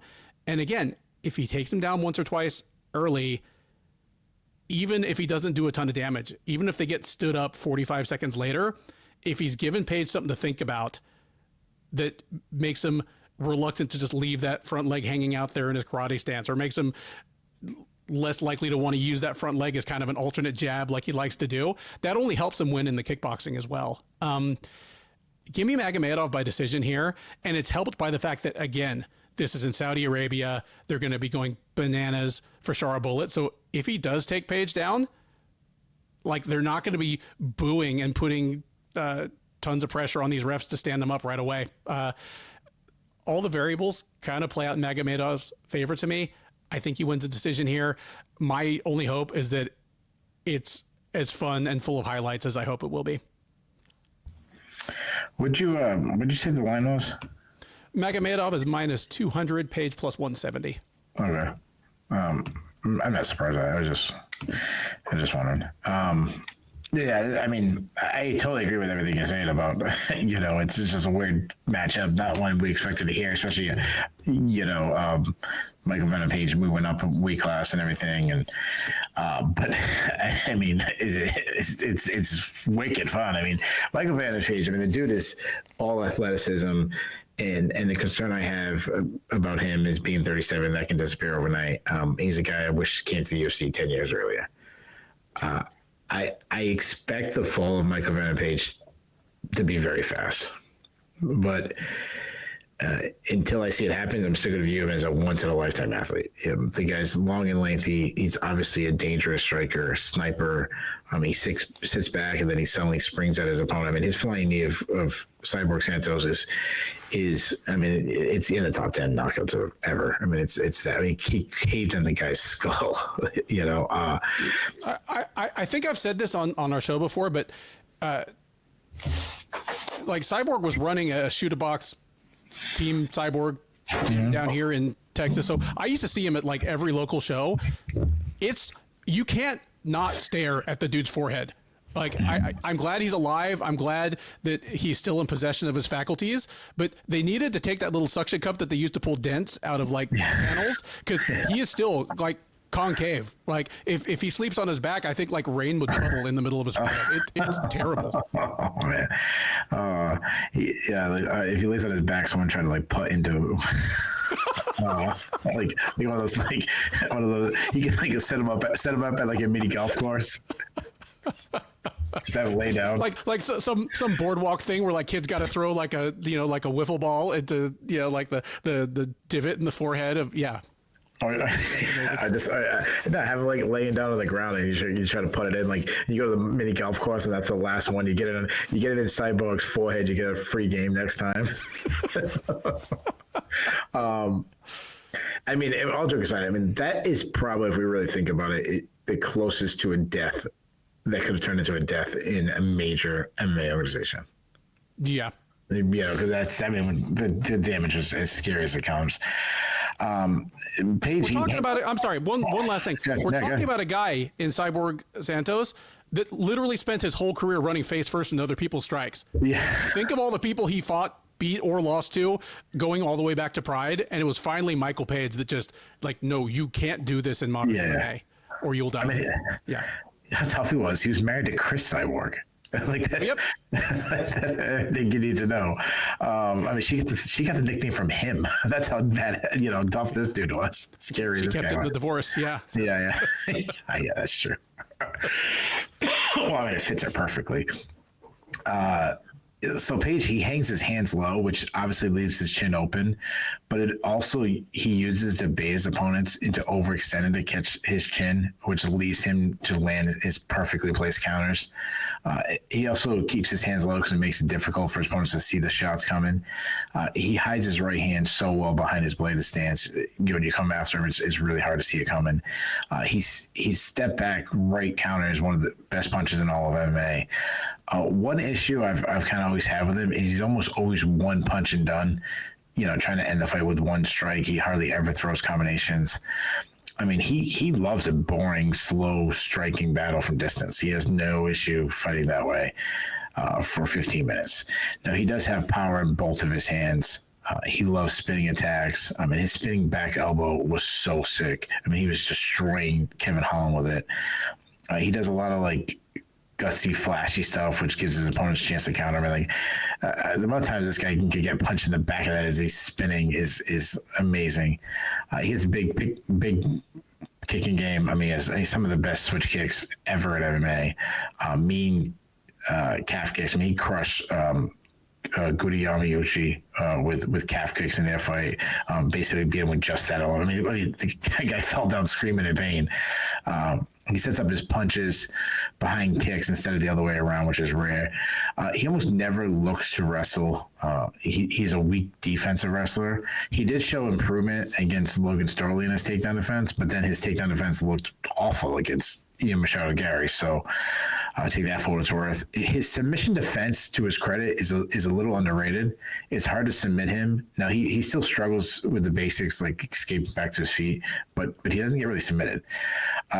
A shower boot bullet, very similar to Michael Page. He's this insane athlete, incredible striker, so much variety, especially in his kicking game.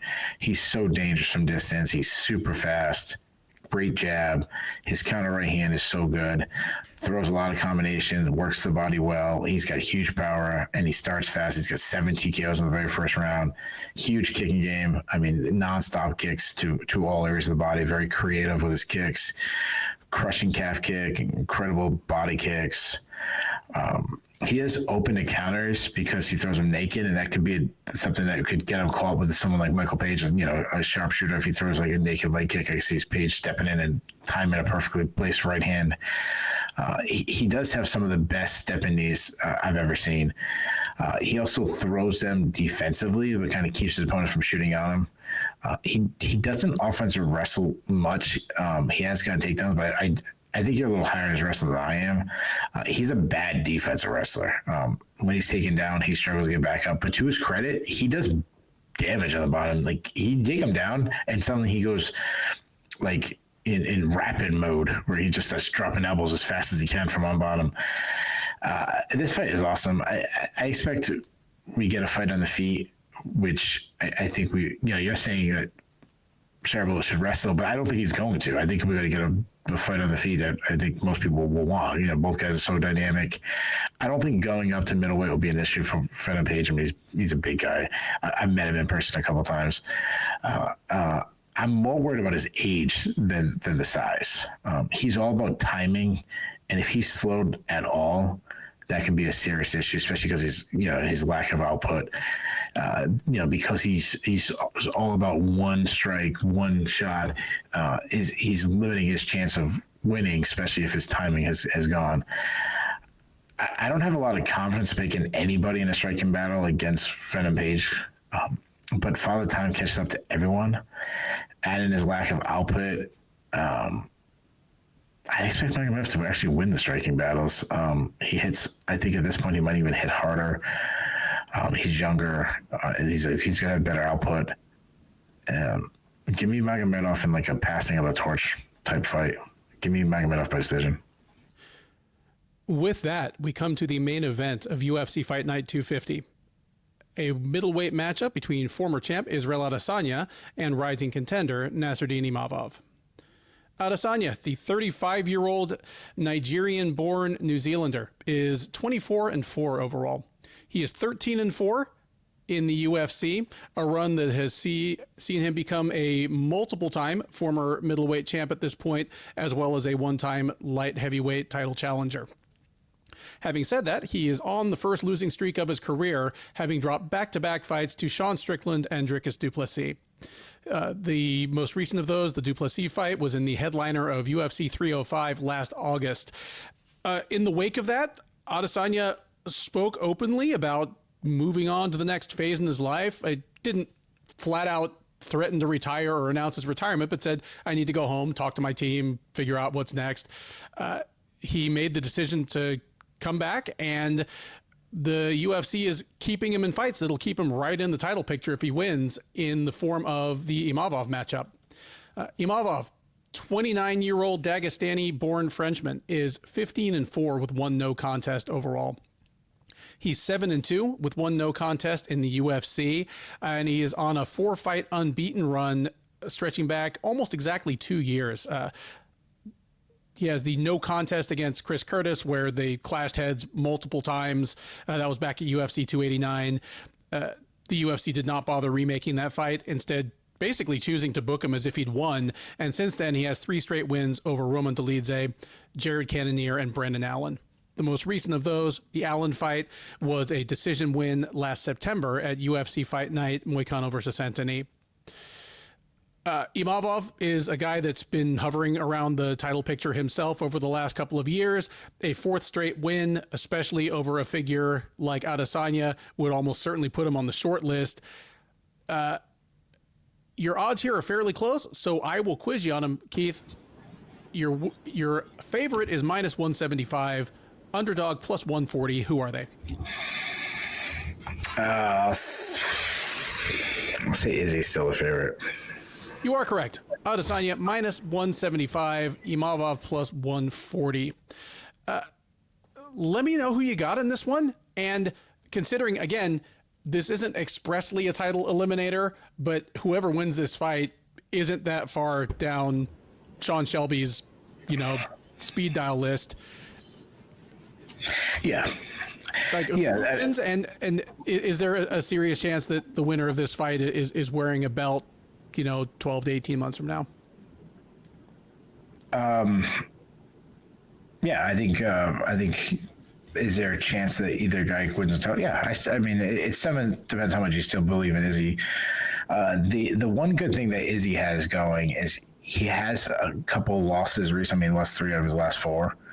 But, I mean, one, the guy's out of the division. The other 2, he's lost to them once each. He lost to Strickland once. He's lost to du Plessis once. He was pretty competitive in that du Plessis fight before the finish. So,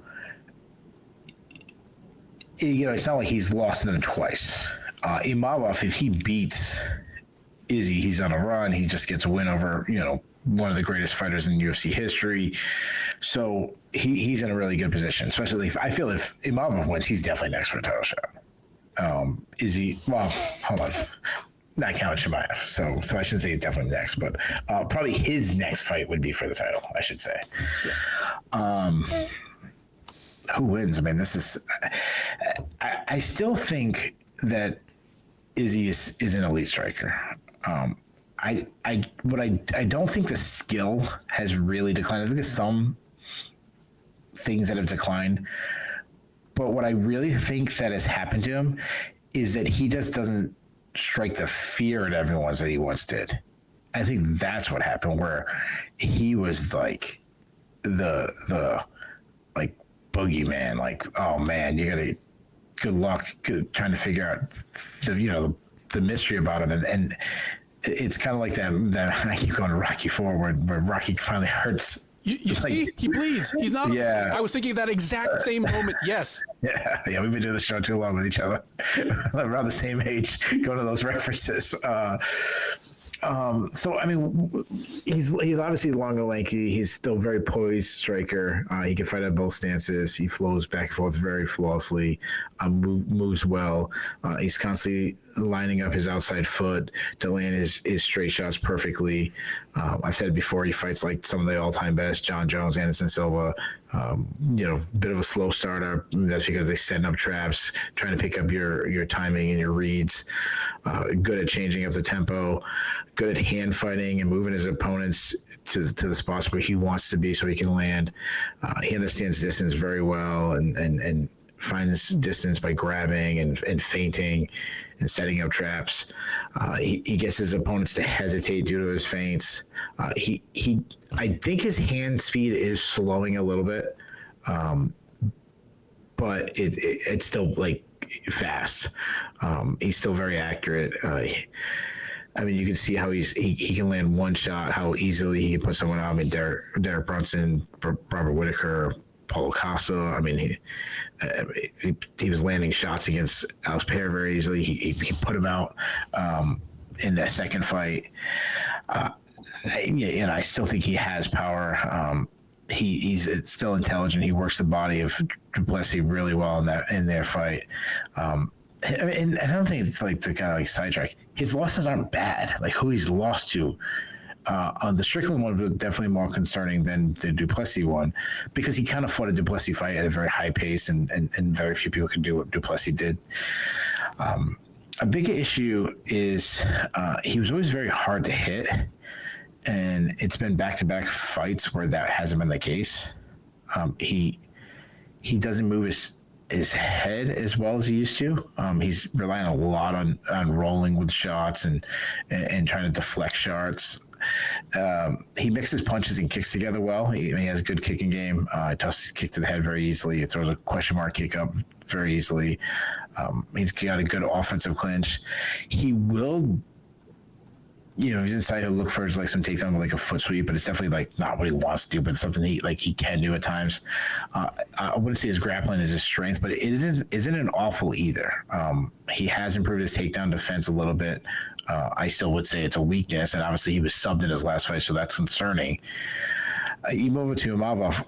Imavov does a lot of similar things to Izzy. He's a very good athlete. He's long and lengthy like Izzy. He's elusive. He moves well like Izzy. He's got good footwork. He's definitely more well-rounded. He's a good striker. He's very relaxed and poised like Izzy. He likes to work from range. He does hate being pressured. They both kind of got Sean Strickland. Sean Strickland beat him with pressure, where Imavov wasn't able to really counter-strike that well. He's got fast hands. He throws combinations. He's accurate. He's got a nice tip on his shots. I like his fade-back counters. He has a great teep kick. He showed some power. He knocked out Jared Cannonier. He does drop his hands, which is different than how Izzy does it. It's a little bit more of a technical flaw than a strategy. He can wrestle, though. I think that's a big difference. He took down Chris Curtis 3 times in their fight. He took down Cannonier twice in their fight. When he's committed to the wrestling, he's relentless to get the takedowns. He's got a good topside game. He's got mean ground and pound. He murdered Ian Heinisch with ground and pound and Edmund Shabazian. He showed solid takedown defense in the past. But he did struggle to get off the bottom against Brendan Allen. He has a submission threat, and he also faded a little bit against Brendan Allen. I've flip-flopped on this one. Like I do not have a lot of confidence in either guy at this. I shouldn't say that. I shouldn't say I have confidence in them, because they're both, I still think, are good, but I don't have a good feel. I have a lot of question marks about both guys. If you asked me 2 years ago, I would have been extremely confident picking Adesanya. I think Imavov will come out and wrestle and might get a takedown or two. I'd be very wise if he does. I think on the feet, I still think Adesanya is a bad matchup to him due to Imavov wanting to work from distance, and I still believe that nobody's better from distance than Adesanya is. He hasn't got to have that fight in a long time, but if Adesanya lands some big shots, he can still show he has some left in the tank. There's a lot of pressure on him coming into this fight.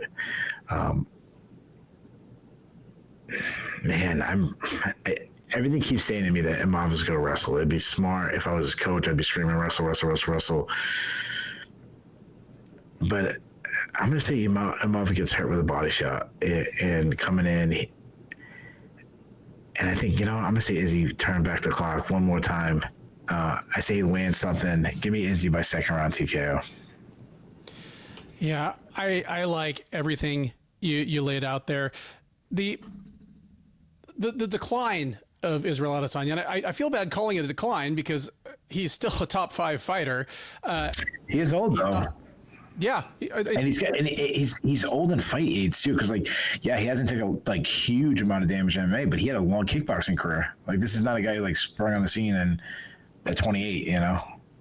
And by the nature of kickboxing being what it is, you know, you can be an MMA fighter for 10 years and have 30 fights. If you're a kickboxer for 10 years, you probably have 80 or 90 fights if you're busy. Like, no, I'm totally with you on that. Yeah, it's not out of the question that he suddenly is Tony Ferguson or Anderson Silva coming back from the Wyman fights or something like that. It's entirely possible.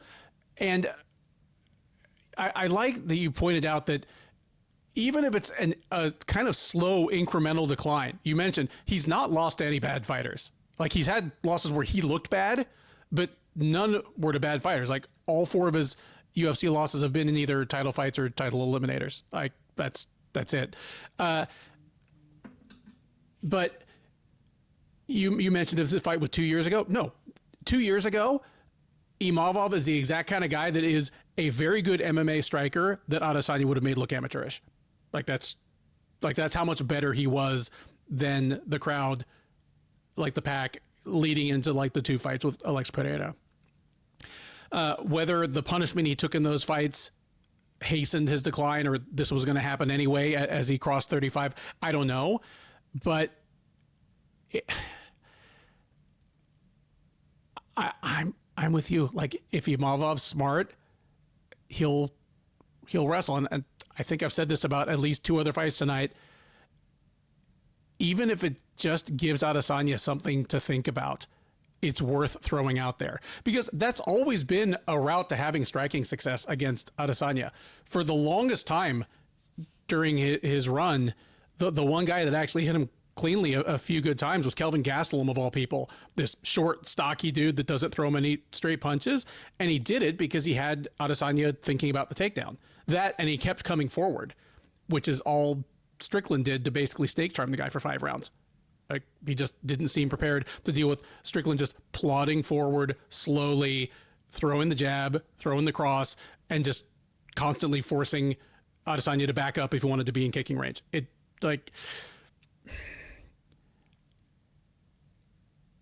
I think Imavov beats the odds here.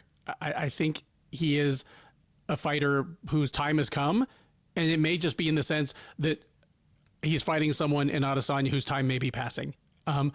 Adesanya still looks like an elite middleweight, but he's an elite middleweight on the backside, whereas Imavov, I think he just turned 30. He's not just in his physical prime, but he just seems to be fighting better than ever before recently. Give me Imavov to win a decision here based on a little mix of the things that the other people have beaten Adesanya have done, like a mix of using takedowns or at least the threat of the takedown to open up things on the feet, like Gastelum and Blachowicz did. A little bit of just sticking to your bread and butter and forcing Adesanya into a fight on the feet that doesn't best suit him, kind of like Strickland did. I don't think he gets a finish like Duplessis. I mean, everyone remembers the end of the Duplessis fight where, you know, we get the face crank and Adesanya tapping out like pretty quickly. But as strong and athletic as Duplessis is and as good a wrestler as he is in his own unconventional way, that was set up by Duplessis clocking Adesanya cleanly in the face twice, like right before the takedown, which I think just left him a little too beat up and a little too dazed to really defend himself. I could see Imavov doing that as well. You pointed out he's a good grappler when forced to it. He prefers to strike, but definitely more than capable of taking care of himself on the ground. I don't know if this is a full-on changing of the guard, but I think Imavov gets past Adesanya on Saturday, and this will be the high watermark for Adesanya. He'll stick around the division for a while yet. There's lots of guys he can beat. He's always good to headline a card, especially in Oceania. But this, like, it's down for him from here. And Imavov, like you said, he might not be the next title challenger, but it might be his next fight, even if somebody jumps the line ahead of him. Give me Imavov by decision here. And that is it. the Sherdog Radio Network preview for UFC Fight Night 250, Adesanya versus Imavov, also known as UFC Saudi Arabia. I've been Ben. He has been Keith. If this is your first time watching or listening to one of our shows, first of all, thank you. They're normally a little longer and more rambly than this, but we started recording late because of the NFL playoffs. We're both a little beat. So out of respect for our own time and yours, we kept it pretty tidy tonight. But please do like, subscribe. Those don't cost you a thing. They make our bosses happy. They allow us to keep bringing you this content free of charge. We definitely appreciate it. Drop us a comment. Keith and I both man the comment section. We'd love to hear your take on some of these fights. We picked a couple of unanimous upsets. Keith picked a big upset. If you think we're out of our mind, let us know. If you think we missed out on some upset potential, let us know. And if you're right and we're wrong, we will definitely give you your flowers on the recap. But to get them, you have to show up for the recap. We are live on the Sherdog YouTube page right after the main event. Keith takes the captain's chair. We'll talk about all 12 of these fights in reverse order, from the headliner all the way down to that heavyweight opener. We'll talk about what was good, what was bad, what was surprising, what was controversial. There's always something. Talking about what's next for some of the notable winners as well as losers, and talking with you. The live chat is open that whole time, so we are taking your questions, your comments, and your hot takes in real time.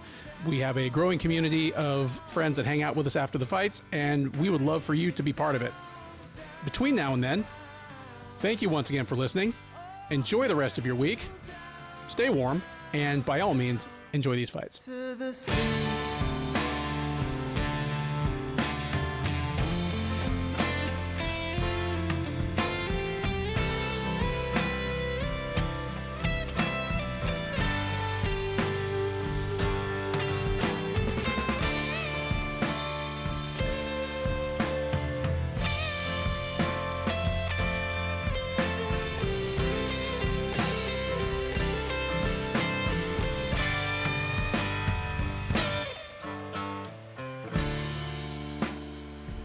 Make your bed of fairy tales while you're